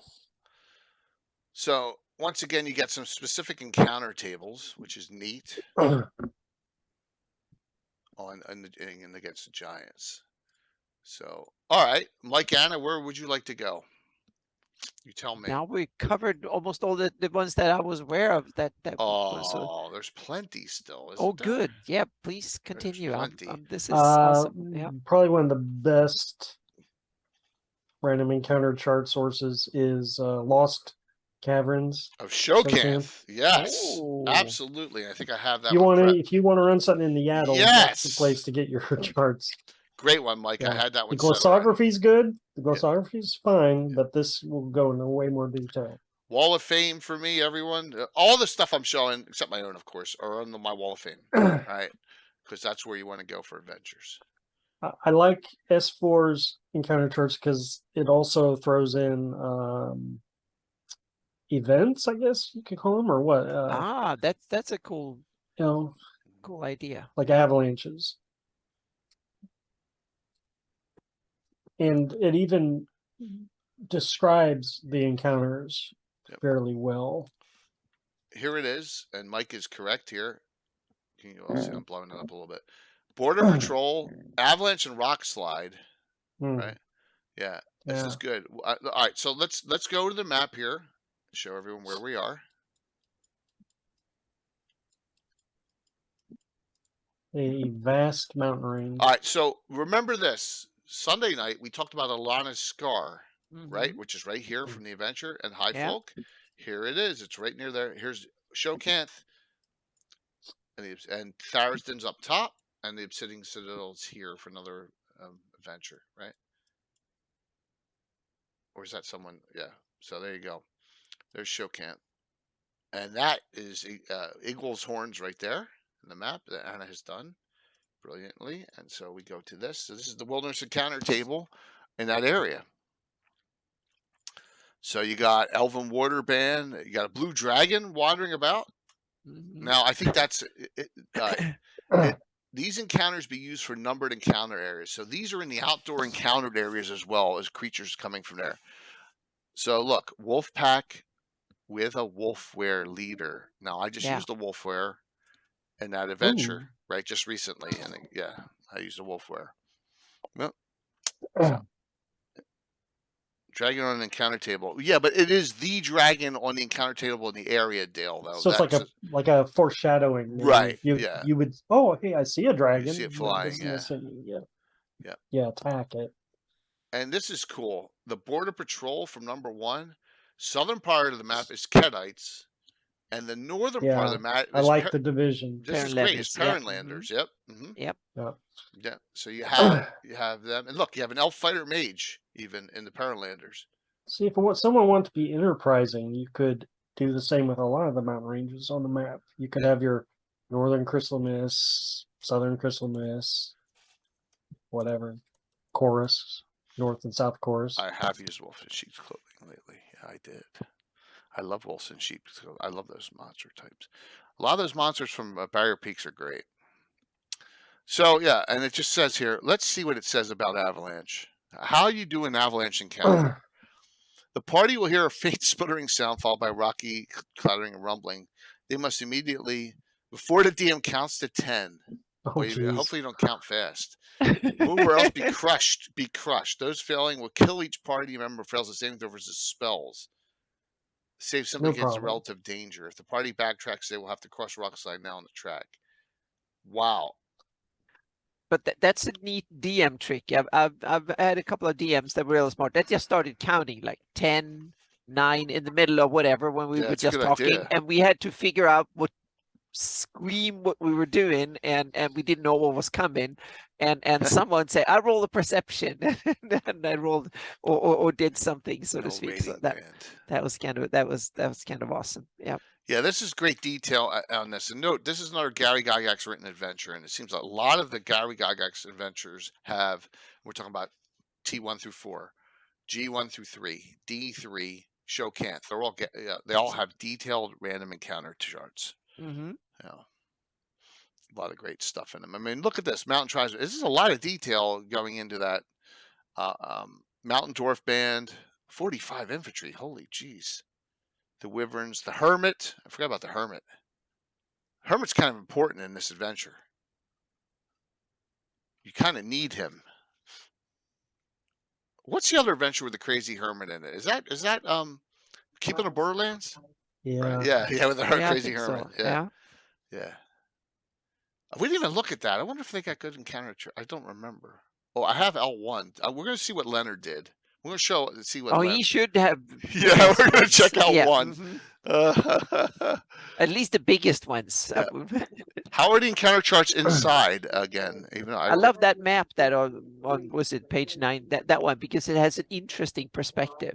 the gnome A veil. really cool perspective. It's kind of, yeah, I like that. It's like you're That's taking with a the wild view angle, of the Veil. wide giant angle lens. eagles. You can see there's look. He's got the crown where the gnome Yeah. leaders is. Yeah, it's kind of cool. Yeah, I don't know if you would want to tell your enemies where you're hanging out. I don't know, but You put like a neon sign on top. Yeah. yes, eat at Joe's. And there's the gnome king talking to the adventurers. Another cool thing about this is the artwork. They use the same characters throughout the whole thing. They're not like, well, why is there a different party of adventurers, right? And the artwork has the same ones. Does anyone know who did the artwork in this? Is that Caldwell? No, I Dice think Corner! this Yo, is very Skagit. familiar. Hang on a second. I'm going to look at the beginning here and see if we can. No, the credits are actually at the end or What's up, my somewhere. fellow just Swede, stuck my in favorite somewhere. Swede there, Vanna. Thanks, Celtic. Oh, hello, Skagit. Yeah, Yep. it's like We're no monk discussion, Skagit. You're safe. Yep. Not yet. We're doing random encounter charts in Greyhawk, looking at the depth of them. Looks like easily. Okay, that makes sense if it's easily. All right, inside the Lost Cavern. I don't think there are random encounter charts, are there? There are no true random encounters. Those are the ones outside, yeah, because of inside. yeah, Yeah, because it's all the- guards, yeah. But the the outside is sandbox part of it. the outside's done great. Done really, really well. That was a great one, Mike, to pick up there on that one. Really an awesome one. And a lot of them are kind of necessary for the adventure. In particular, the encounter with the gnomes. Thank you, Sky. I got 42 months, man. Yes, it's straight 42. Yeah. Thank you. Mhm. Thank you so very much. Close to our second hype of the night.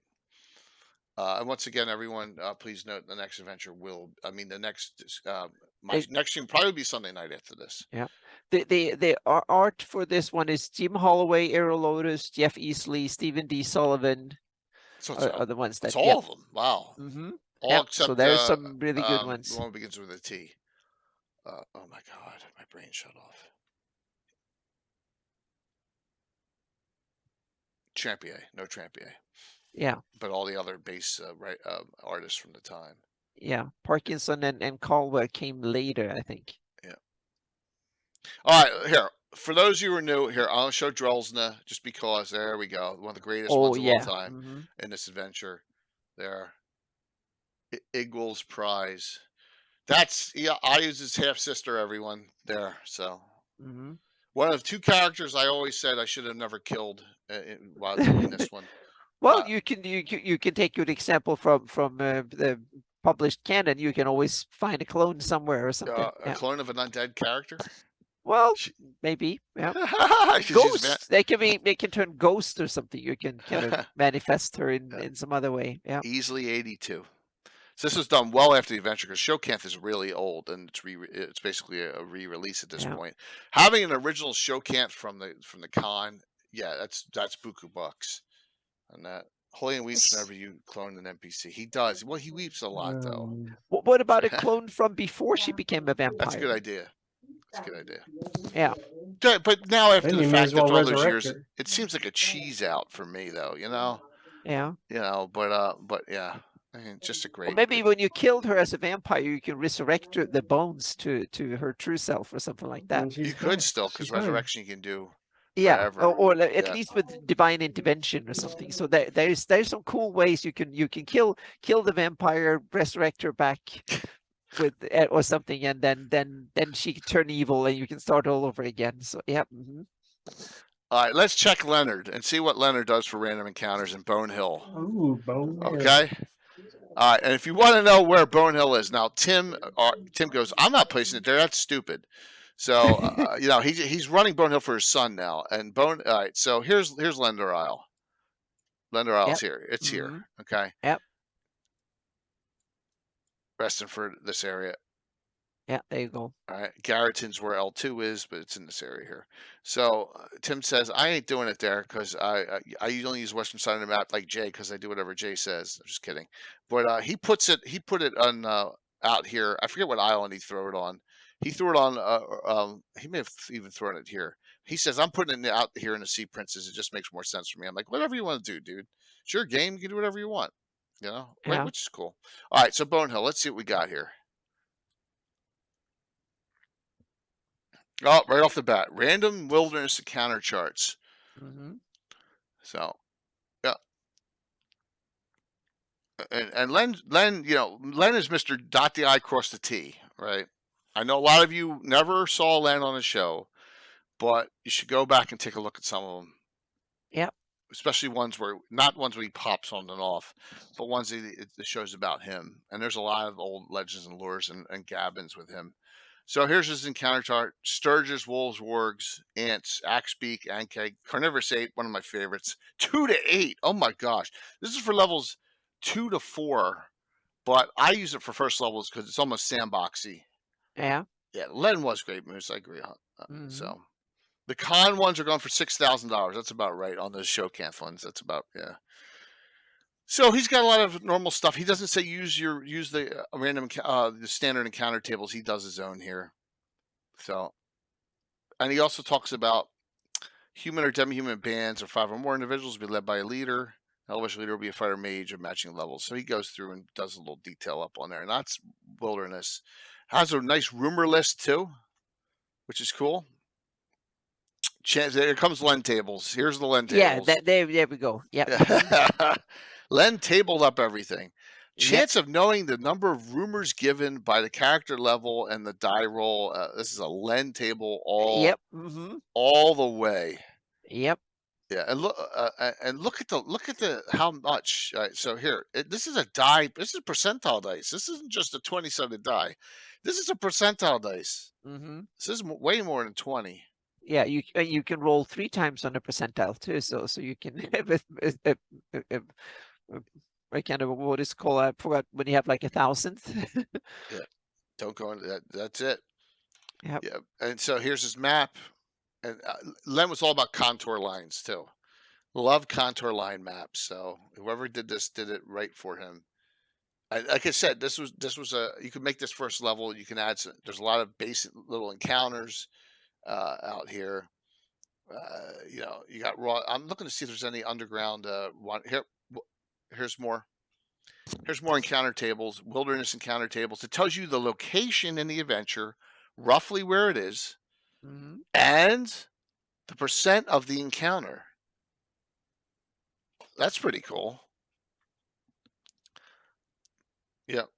Len was really, really good with all this stuff. Yep. So Kelman Woods within a mile of the wolf lair, 100% chance. And look at that typo there. Someone put a 0 and an O next to each other. Oh, okay. Well, that happens. Yep. Yeah. All locations. So there we go. A different Ghoul style. Yeah. Yeah, Ghoul go ahead. Sturges. What the heck is that? I never heard of Ghoul Sturges. What? They paralyze. That's okay. That's kind of awesome. Undead Sturges. Now we're I guess talking. that's That is a nice cool. variation. All That right, is awesome. Thank Len you, Captain Newmirth. Yep. Let's give Len his credit. The Skeltar, the Zombie are in here. The Ghoul Sturges are in here. Monsters for the first time appear in here. Like the Spectator. It's the first time it ever appeared anywhere. Is this adventure? A lot of stuff. This also has the crossed. Remember we talked about that before. The crossed potions. Someone was messing around and put the potions together of 2 different things outside before you drank them, and they're together. And if you drink one, you can turn into whatever you think of something for the first time. And we had someone turn into a door because he was thinking about a door if he took that. Yeah, so crazy stuff. Zombire and Skelter, those are 2 of my favorites. And there's a picture of the Skelter right there. So. Mm-hmm. And on the cover is the cover's a Skelter.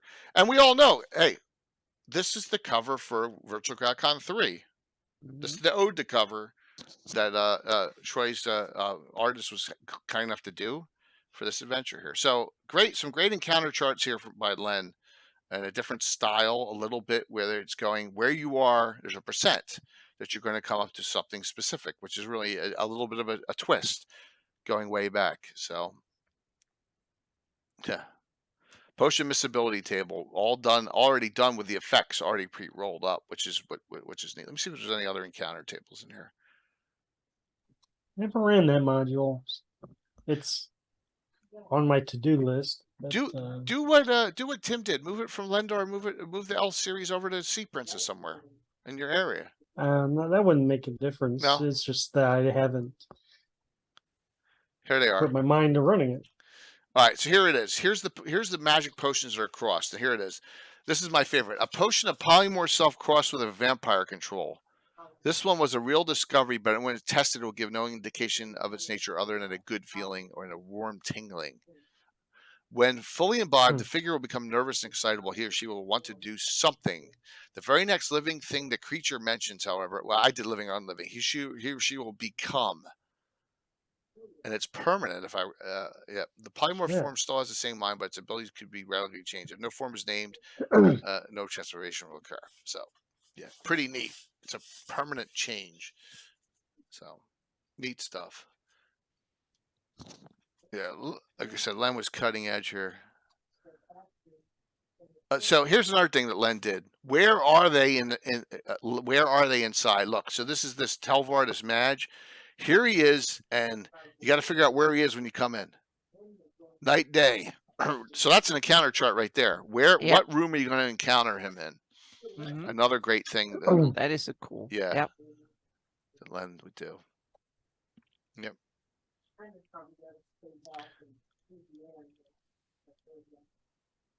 Really good stuff. I said, it's on my wall of fame. It's worth running. There's also there's a variant mirror opposition too, if I recall. See, and here, so now we have the maps of Restonford, but here's Len going. he details Len doing his thing. Everyone in every building. Yep. That is so typical Len. He had Excel spreadsheets for whole villages with everybody's armor class, whatever, all the stats for the whole village. Yep, everyone. And we have them all here. So all right. That's not an encounter chart, that's a census. Exactly. Yes, it's a census. Yes. There's no random encounters. It's all there. So it's no randomness into it. It's everybody. Yep. So note that is L. Yep. He got paid by the word. Moose, I just think that's the way he liked to play. It was a stick. Yeah. I think he just he did it. He loved even the for detail. Even for his own stuff. Yep. Let's go to what time we got. Okay. Let's go to one that is a tournament module and see what kind of encounter charts we have inside something that's a tournament style. C2, yeah. How about that? Yeah, Mike, do you have any others shoehorned into Greyhawk? So yeah, not adventures. Yeah. Okay. Do you have any other encounter charts you want to discuss on locations? I was trying to find something newer, but please go ahead. Yeah. All right, let's do this real quick. Then we're going to go do Mike's big one. All right. So this is a tournament module. Let's see. I think there are some on each level. Yep. Here we go. Wandering monsters, not for tournament use. So when you're doing this as a standard, thank you, Belkra. Thank you for the follow. When you're doing this in this adventure, were-tigers, doppelgangers, a horn devil, no big deal. Yeah. Lucrata, rust monster, basilisk, ogre mage, 1 to 2. Oh, as if the normal encounters aren't hard enough. 6-headed hydra just wandering about. I ran that adventure fairly recently, within the last year, I would say, and I did not use the random encounters. There was plenty enough in the module itself. I don't think Blowwild, he wrote that one. I think it was one of the last things we ever learned from Len. He did Len because it was it was in Arctic. I don't think he wrote Lehman's Lamentable Belabourment. I think that's the one he said he did not write. Someone else wrote it for, and he was like, I didn't write that. I'm almost positive. I could be remembering it wrong. So you have your upper ruins of dungeon level. All of them are at the beginning. So note, Once again, if you're doing tournament play, you're not going to have wandering monster encounters, but once again, they're all done up pretty well. There's other things and people wandering through. So this is a tournament, the competition series C, where they took it and they added it so that you can do a standard type of adventure in old school form. And you know, one of those cool ones that is legendary, right? Okay. All right, Mike, what do we got? So the last big encounter chart that I could locate was in the Scarlet Brotherhood. If you want encounter charts on the Medio Jungle and Hitmonaland, whew, Oh, the you Scarlet Brotherhood. cannot Okay. do better than the Scarlet Brotherhood. Yes. Let me bring that up. Let me see if I can bring that up pretty quick. The Medio Jungle one is kind of lacking, but the Hitmonaland one is a full page. That's awesome, Mike. What page are you on? 59. Okay. Cool. Oh, look at that. Wow. That's Yeah, big. it has it really broke down into the regions, into Nice. the terrains. Now, one of the neat things that the text even says specifically is that there are no elephants in the Medio Jungle.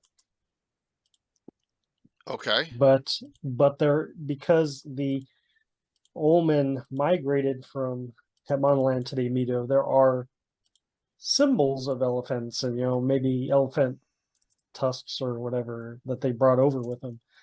And it said also in the text that there are similarities between the Medio and Hitmonaland jungles because of this, them bringing animals over across. So the charts, it's weird because the Medio charts are not as detailed as the Hitmonaland one. I don't know. Maybe it's because Hitmonaland is more of a continent. Okay. And it has more climate features to it, I guess. So they go into way more detail on what can be found there. Going from jungle to plains to whatever. Well, this is broken down in subcategory too of all the different areas. Wow, this is huge. Yeah, you could spend a lot of time on that chart. All right, so you're saying, wait a minute. So Monland has elephants, but Medio doesn't. No. Okay. All right. Now the Medio has its own chart in the book as well, but like I said, it's not as detailed, I believe. That's awesome, man. That's good. That's a good find. I just talked to Sean Reynolds a week and a half ago on Gavin. We had Sean back on, so it's. So the Medio charts on page 69 are mostly broken down into insects and arachnids, mammals, plants and fungi, and then reptiles. It's more of this like I'm creeping through the jungle and there's natural things messing Here we with go. you. Now, what's weird about this is there's really no monster. Some of these are monsters. Yeah, that's what I'm saying. It seems to be mostly natural hazards. Oh, well, 76 to 100 is miscellaneous creatures, though. So, yeah. Oh, here they are. Yeah, there's some, yeah.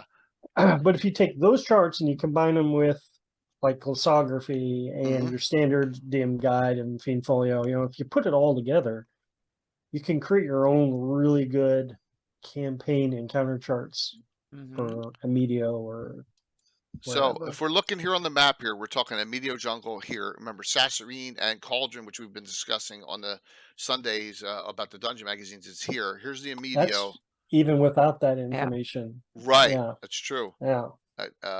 Here's all right, and there's the Medio. And we had a lot of adventures or early dungeons in this area too. And then here, Monland, and remember, I have the older one. I don't have the full. Well, Doc, I think there's some. The Scarlet Brotherhood does go into detail on weather. It has its own weather charts and things. So Sean Reynolds did put some thought into the climate, I would say, yeah. But it can also be, meaning you can have the same climate, but if it's on a different continent, you can have different critters that even Yeah. if you have the same climate, just like you have in the real world, meaning the jungle in Borneo can be very different from a jungle in South America or Africa or something, even if they have roughly almost Right, identical right. climate. So we can have the same thing in Greyhawk too, meaning elephants might not be in every tropical or subtropical climate, but in a few. Yeah. So each of those areas, like here, like Zamaclan has Axbeak, Cheetah, Jackals, Manticores, Mist Kingdom, Beastmen, Mist Dragons. So they do have some breakdown here, but it's a different chart than the other Yep, than it's the other cool. side, the Monoland one. Yeah. Oh, this is great, Mike. It's great catch on that. Yeah. Really And cool. these are charts that I sadly have never used. I don't think I've ever gone beyond the coasts of these areas, Right. but there they are, full campaign Yeah, encounter charts. that's awesome. Yeah, and they're done well. There's weather charts here too. Yeah. If the Medio has weather, I'm assuming the Monoland has them too. So you do have weather charts here.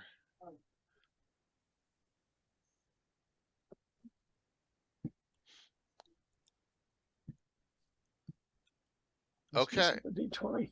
Yeah, nice job. Annie, got any you want to Salt. discuss? I'm looking and see if there's any in I Use the Evil, but No, I don't think there is. No. exactly, I don't think There's so. not. But Missed opportunity. exactly, I it's don't a think there's missed any in opportunity. Marklands either. No, I don't think so either. I don't think there's any in Eyes the Evil. I mean, Ivy the Undying either. I don't think Sargent was.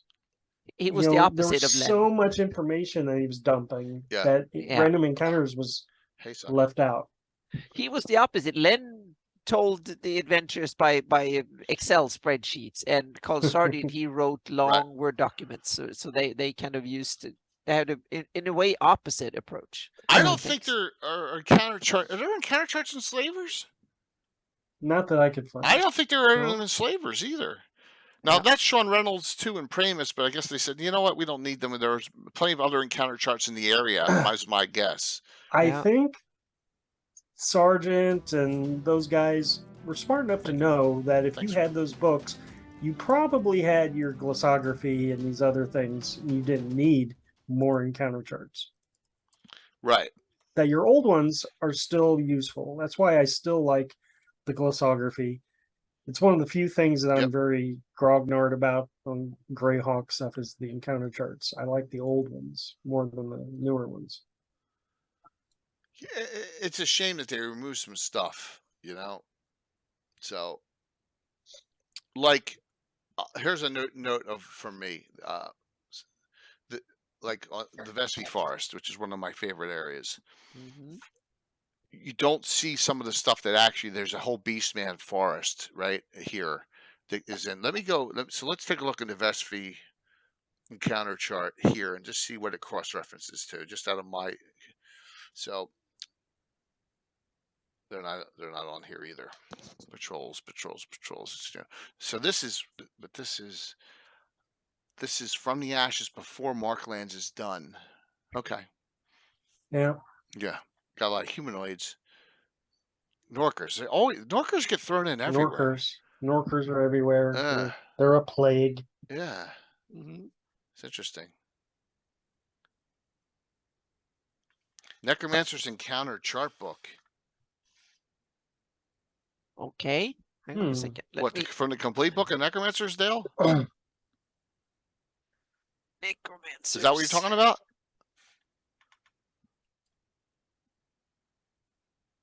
Yeah, it seems that way. I mean, there's no Lossels. Where are my Lossels? They should be all over the place. Yeah, you I'm a would think Lossel guy. Lossels were a Greyhawk Adventures edition. Yeah.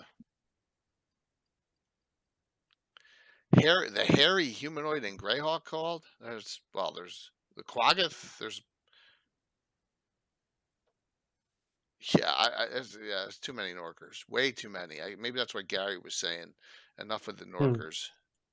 So, I don't think there's any. I'm just looking through my stuff to see if I got any. I got plenty of other modules. All right, so let's go here. Another base module.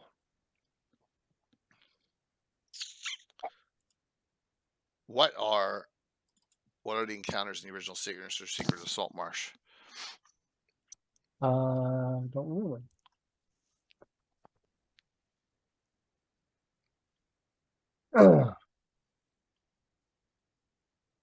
Secret of Salt Preamble, Marsh. rumors, house. Here we go. Wandering monsters, very small. Goblins, giant rats. This is outside the house. There was none in the town I saw. A giant weasel and giant ants. That's it. Yeah, I'm not sure which one Dale was referring to, but it's all good.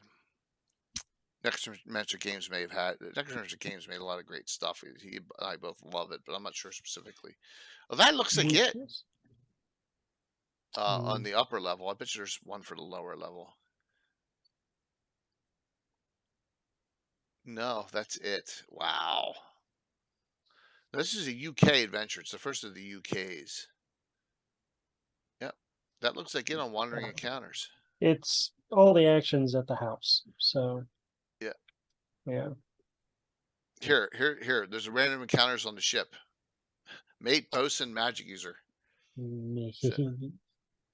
So to guess, I'm looking at the Necromancer book, and there's a whole chapter of awesome spells. I'm going to Ooh. I'm Oh, going to Anna. make versions of them for my Of course. What do you think? My Necromancer. Oh yeah. himself has There's all I of- knew that they were there. I forgot how cool they were, and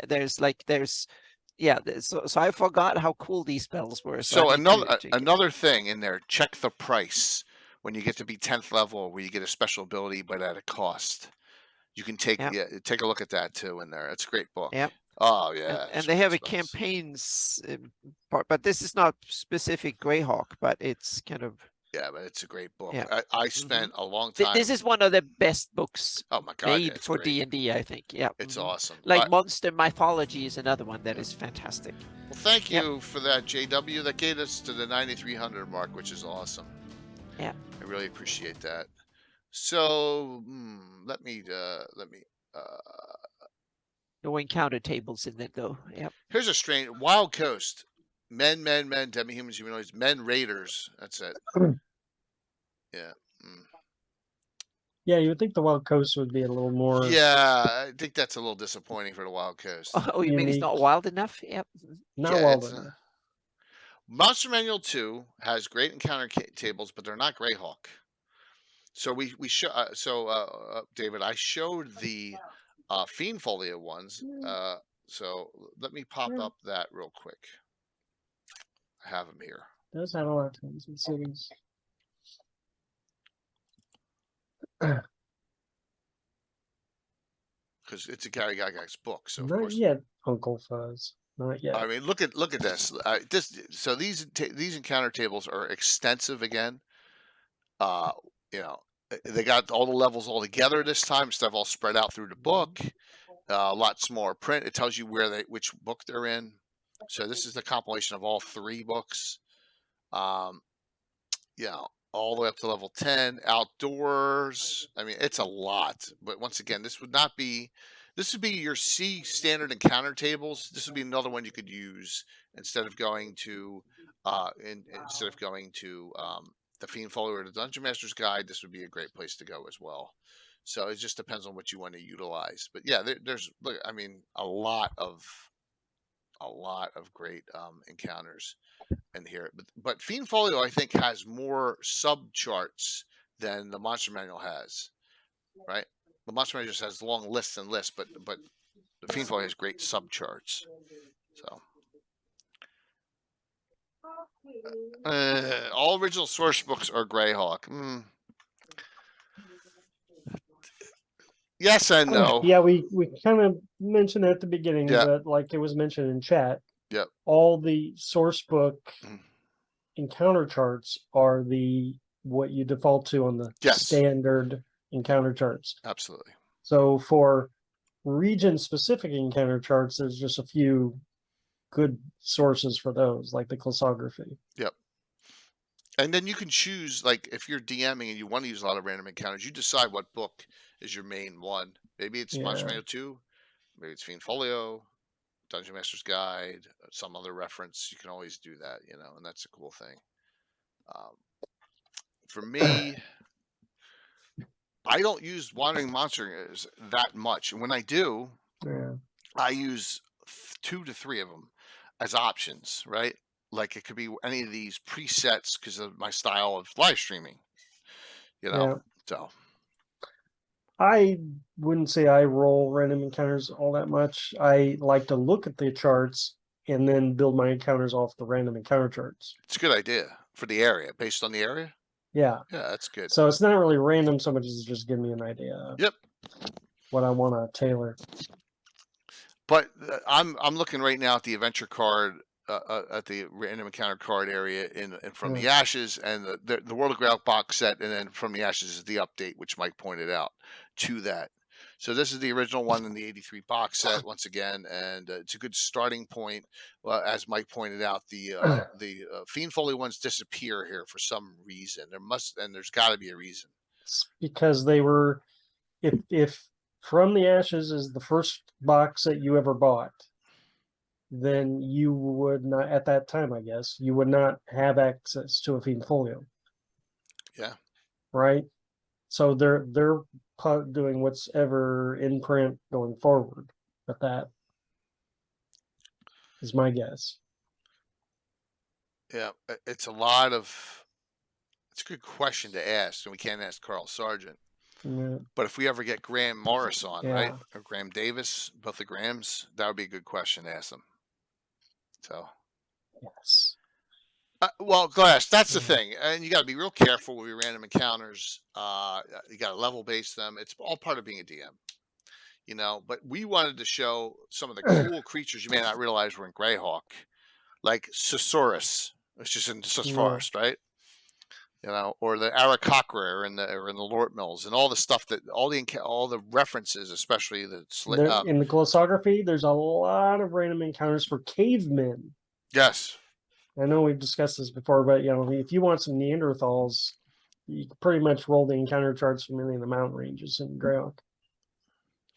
Yeah, that also has a feel almost to Lord of the Rings, like where you had those more less advanced humans in there. What are they called? The Wozes.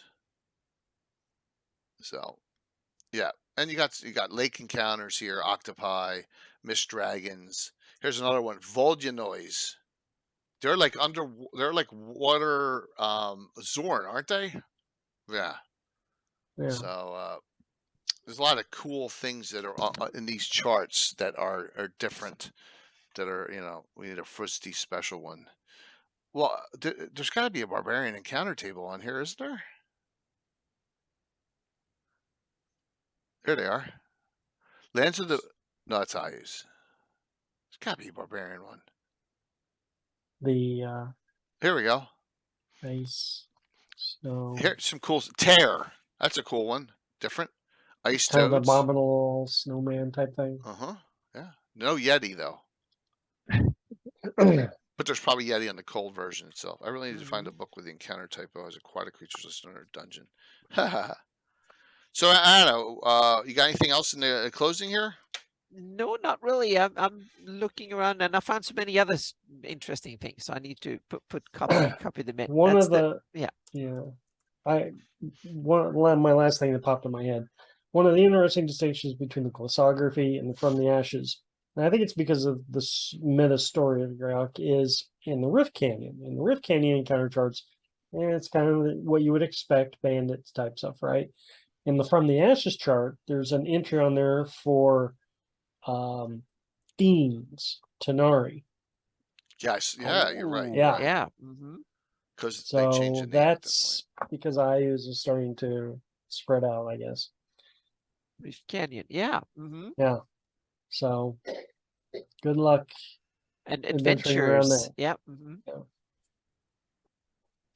Yeah. You gotta give them credit for doing all this, right? Think about it. It's not easy to sit here and make up stuff. No, oh, look at this. Look at this. Amodio Jungle and Hepmonoland's here too. Sons of Kias are wandering about. That's pretty good. Ooh, yeah. Catch, Bone Snappers, Beastmen, Carnivorous Apes. Yeah, so there you go. Interesting. Yeah, that is pretty nasty.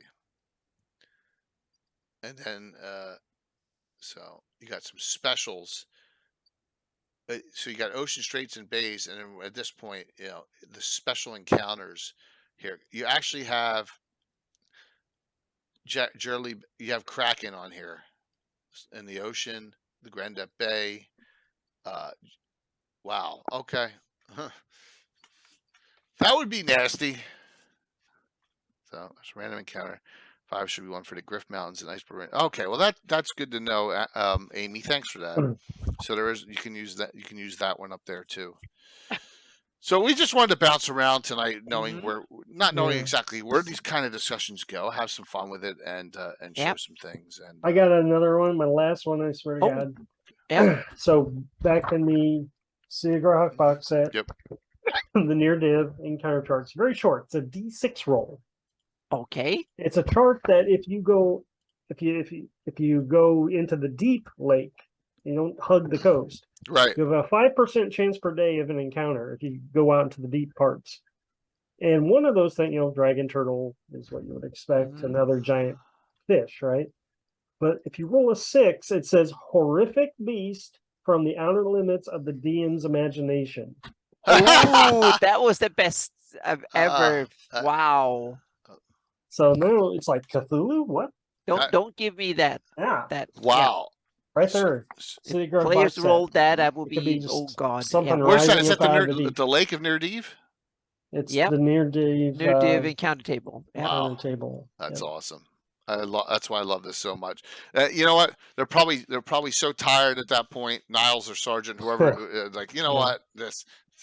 Put something in their Why head, not? idiots. Yeah, that's Don't cool. get inspired for Altamira here. Yep. Yeah. Oh, we're working on it. We got some cool things coming. But yeah, like I said, I love this so much. That box set is awesome. We've been on our secondary screen all night. Mhm. I'll go back to our main screen. That's a good show. Yeah, when that happens. Yeah, it is. We had a lot of discussion on that. So, alrighty. Any audience questions before we do some shout outs? Yeah, anything we miss. Yeah, we probably missed lots of it. Well, yeah. Especially me. We had some fun, some real fun with this discussion, and just going all over the place and talking about some encounter does not mean combat. That's true. Yep. That's true. Mhm. Or like in Showcanth with the dragon, you see a dragon flying overhead, the blue one. In the outdoor section. It's absolutely true. And once again, those counter tables are for you as to do a gauge, or if you want to, you have to once in a blue moon, maybe something that's super easy for some bizarre or some super difficult. You can always mix it up a little bit, and just note that it's part of your developed play style. For me, I have some couple options depending on where the adventure's going, and when you live stream it, you have to take these into consideration. So some of the worst things, imagine. I'm not saying it's a bad thing, but imagine you have an adventure and you have you have a random encounter that comes out of the blue and severely wipes out or damages a party. Maybe that's great and all, but it's something you got to think about those things depending on your situation, whether your group is, meets once a month and you don't get anywhere in the adventure. There's all sorts of different variables. Just consider it. There's nothing wrong with running a random encounter here and there, but just think about your players, think about the repercussions, or is this going to bog us down too much, or is this going to be enhance the game? They find something they need. There's all different sorts of things you can do with the random encounter. It doesn't have to be random. There could be a reason behind it. Yeah, take a note from Len. No randoms. Stat it out all the time. Yes, dot the I's and cross the T's. Yep. Yeah. What's the randoms in the chorus? Yeah. But that's the thing.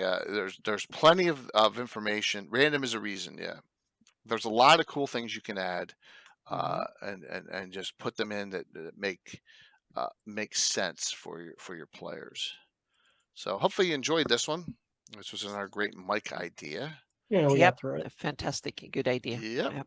So before we do the giveaways, the giveaway, which will be your choice of 2, all right?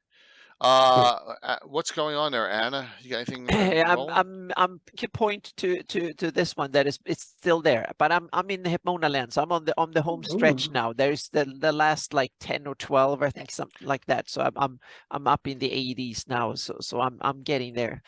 So I'm trying to do like 10 or 12 or something per day of the area maps, splitting it up on the 590 98 map atlas. So it's almost all the base map bits are almost done. So I will be there this weekend, and then hopefully I can wrap up all that part and move on to the index by the end of next week. So Awesome. So that, yeah, so this has been like all the projects. I thought, oh, it will take me a few weeks, and then it takes a few months, but that's part of it. So it's the last big hurrah, I hope, from this version of the map, so that way I can move on to GIS and more modern maps and stuff, because it's getting tedious to work with Illustrator. But it's been a good 20-year run, so I'm not this map, and it will serve another bunch of years before we can finally put it to rest and move on to newer, better versions of the map. But it's still doing good, so I'm using it myself, so I can't complain. Yeah. Awesome. Yep. And Anna should be back with me on Sunday night. We can talk about that. Yep. And nothing beyond Sundays planned. Just the holidays are coming up, and I gotta do all sorts of work stuff before I go away. But we will have a bunch of content. Well, that's not true. There's just some content down the road planned. But you know, I'm saying for next week, I'm not sure what the heck's going on at this point. But Mike, what do you got going on? Well, besides my usual gaming and hanging out on Discord life, I got a new blog post up. Ooh. Tied it to today's topic. Nice. I had done an all encounter chart back in the distant past. Oh, nice, man. And I noticed on Cannon Fire, the formatting of it was all askew. Thanks, Gary. And so I put it on the blog, kind of fixed the rows best I could, and so y'all could see what That's awesome. random encounters in Ol are like. And so I based that encounter chart on all the sources you see below. All the books we talked about tonight, if Ol was on it, I took that in consideration for my chart. Oh, that's fantastic, dude. Yeah. Excellent. You know, I even included a creature I created. Nice. That is cool. I just had it up, and then let me go back. What was it? The creature is. Let me see if I can find it. It's the first thing on Oh, the camper. Oh, wait a minute. yeah. the Blink Camp Rat. Oh. Oh, like a blink dog, Yeah, but it's a camp rat instead. except there's more of them, and they like to steal. Oh my gosh. So That Blink is awesome. Camp Rat. That would Yeah. be crazily annoying, and that's the fun part about it. Yeah. Awesome. I'm just popping up all my stuff here. All right, so thank you both. Here we go. Okay. So I doubt I'm gonna have anything Friday or Saturday. Doubt. Just I don't want, it's we're going to Sunday. We got our next Gavin here on Sunday night. And the next week we'll be back to a regular schedule, but we'll continue. 107 to Mar Castle, which is 112. So 1, 7, 8, 9, 10, 11. You 6. timed it all, so you know how long to talk on each issue. Yeah, I think so. With that, and we're gonna start. We're gonna start a half hour early. We're gonna start 6:30, just because I gotta. Something is happening Sunday night. So 6:30, 8:30 on Sunday. Okay, Eastern. and that'll finish up the week. But after that coming up, just some highlights. Winter Nights Game Fest is December 10th. I'm a sponsor of it, and we got a really good crew playing in that game. So that is Saturday. Oh, I hit them out of wrong order. That's Saturday evening, December 10th, 6 p.m. Okay, and that'll have some of the. Whoops, I'm out of order. So let me flip this. Please tell the story about that. I will. Yeah. And so we will be using Canadian Gamers location of Blue Bay in the Wild Coast, and it will be using the Gamescape 3D, and I'm putting the giveaway up there. I'm sorry, the Kickstarter is at the bottom. It's only $8. It's still going on for another 2 weeks, and that is the piece that Bill and Mr. Crafter did. We got it ahead of time. No, something's happened. It's a Eagles game that night, so there. I told you. I'm going over a friend's house, so there you go. All right, that is the really great lighthouse that lights up. It's fantastic in STL from Gamescape 3D. So my wall, everyone, you know, I have the 13th Warrior, I have Excalibur, I have an original Knight Riders. There's only 10 of them in existence. Posters. I've been looking for this damn Hawk the Slayer poster of the same size, the 39 by 27, since I moved in that house in 2013. Nice. Turns out, what's it? Do you want? Interesting. So, turns out they did the horizontal one instead in the U.S. and U.K. The only place they did the standard up-down ones of this movie was international. And most of them are not in English. They're in Turkish and they're in all sorts of weird languages. So for some reason in Lebanon in the early 80s, they printed a couple of these in English. So I got this from Lebanon. Oh, wow. Yes. And I got it. I got it in like 2.5 weeks. I'm shocked how quick I got it. Now it's not in perfect condition, but it's the only one I've ever seen. I got it. I got a Hawk the Slayer. It's going to be on the wall shortly, so I'm flattening it out now. Someone had that on Facebook, Jay. That was me, right? Yeah, that was me. I had it on Facebook. I posted it on a bunch of Facebook posts. That's, yeah. Definitely Whisper. Thank you. So it is a cool movie, but I finally got it. It's going to be on my wall shortly. And just note, hey, I finally got my Hawk the Slayer poster. It's one of those I had the cheesy movies, the Knight Riders, 13th Warrior, and Excalibur's not a cheesy movie, but you get the idea. And Hawk the Slayer, and I finally got this last one here. And so note, there's also a BattleTech game Saturday morning on December 17th coming up, and Jimmy Duffy and Alyssa Faden are both playing in it because they both want to play. So we're gonna have fun in that game coming up, along with the cast that we normally have. There's gonna be a lot of stuff going over the holidays because I'll be done work for the year. That's enough of me babbling tonight. So last call. Sign up, exclamation point drawing. Get your choice of 2 here. Winner. Reach out to me. Princess Bride. Princess Bride's cool. It's like I don't have the Warriors up. I'd love to get a Warriors poster, but I just, you know, is it that D&D genre?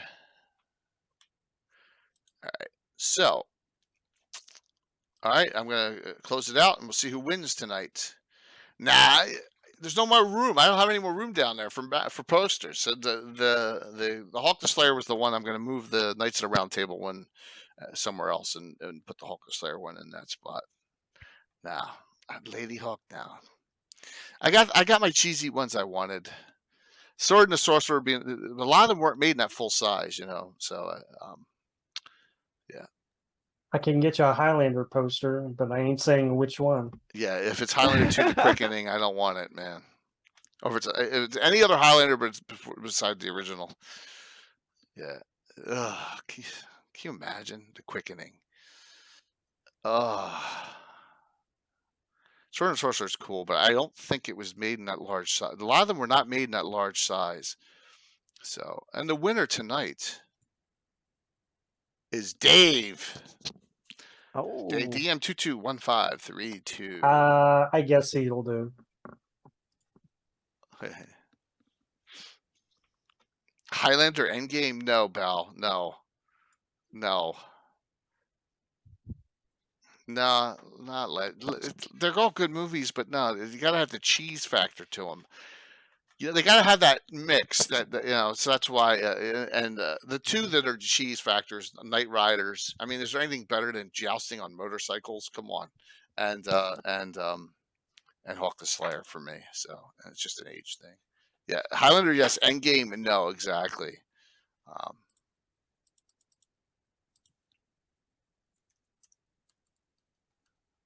So, Dave, you tell me the two you want. I'll get with you. Dave's a tier 2 subscriber, so I don't even care if he logged off. Everyone, you're tier 2. You can do whatever you want.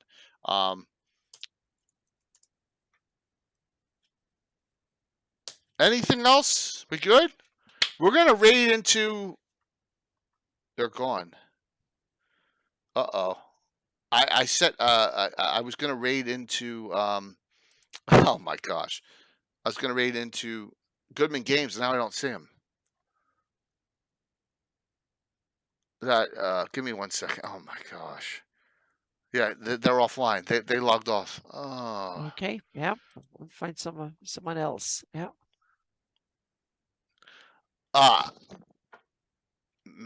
Give me 1 second. What's the initiative order doing? You know what? If you want to log off afterwards, that's fine. But I'm just gonna raid into Bones. All right. She's playing video games, but who cares? I'm gonna raid into Bones and then say hello, give her a follow. All right, we'll do that. And Anna and Mike, thanks for a great one tonight. Everyone have a happy Thanksgiving. Hopefully, Yeah. hopefully you and your Yeah, Yeah, happy families, Thanksgiving, everyone's everyone. safe and enjoy your time Yep. with your family. I know I will. Same I have here. a lot of prepping today for all that. So we'll see you all very, very soon. Thank you for such a wonderful stream tonight, and see you Sunday night. Enjoy your next couple days. Hit a right button, Jay. All right. We're gonna raid. Yeah, we'll raid into Bones. Why not? As long as I can get it to come up here.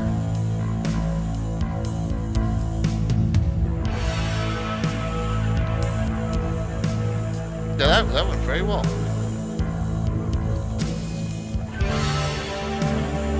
Wow.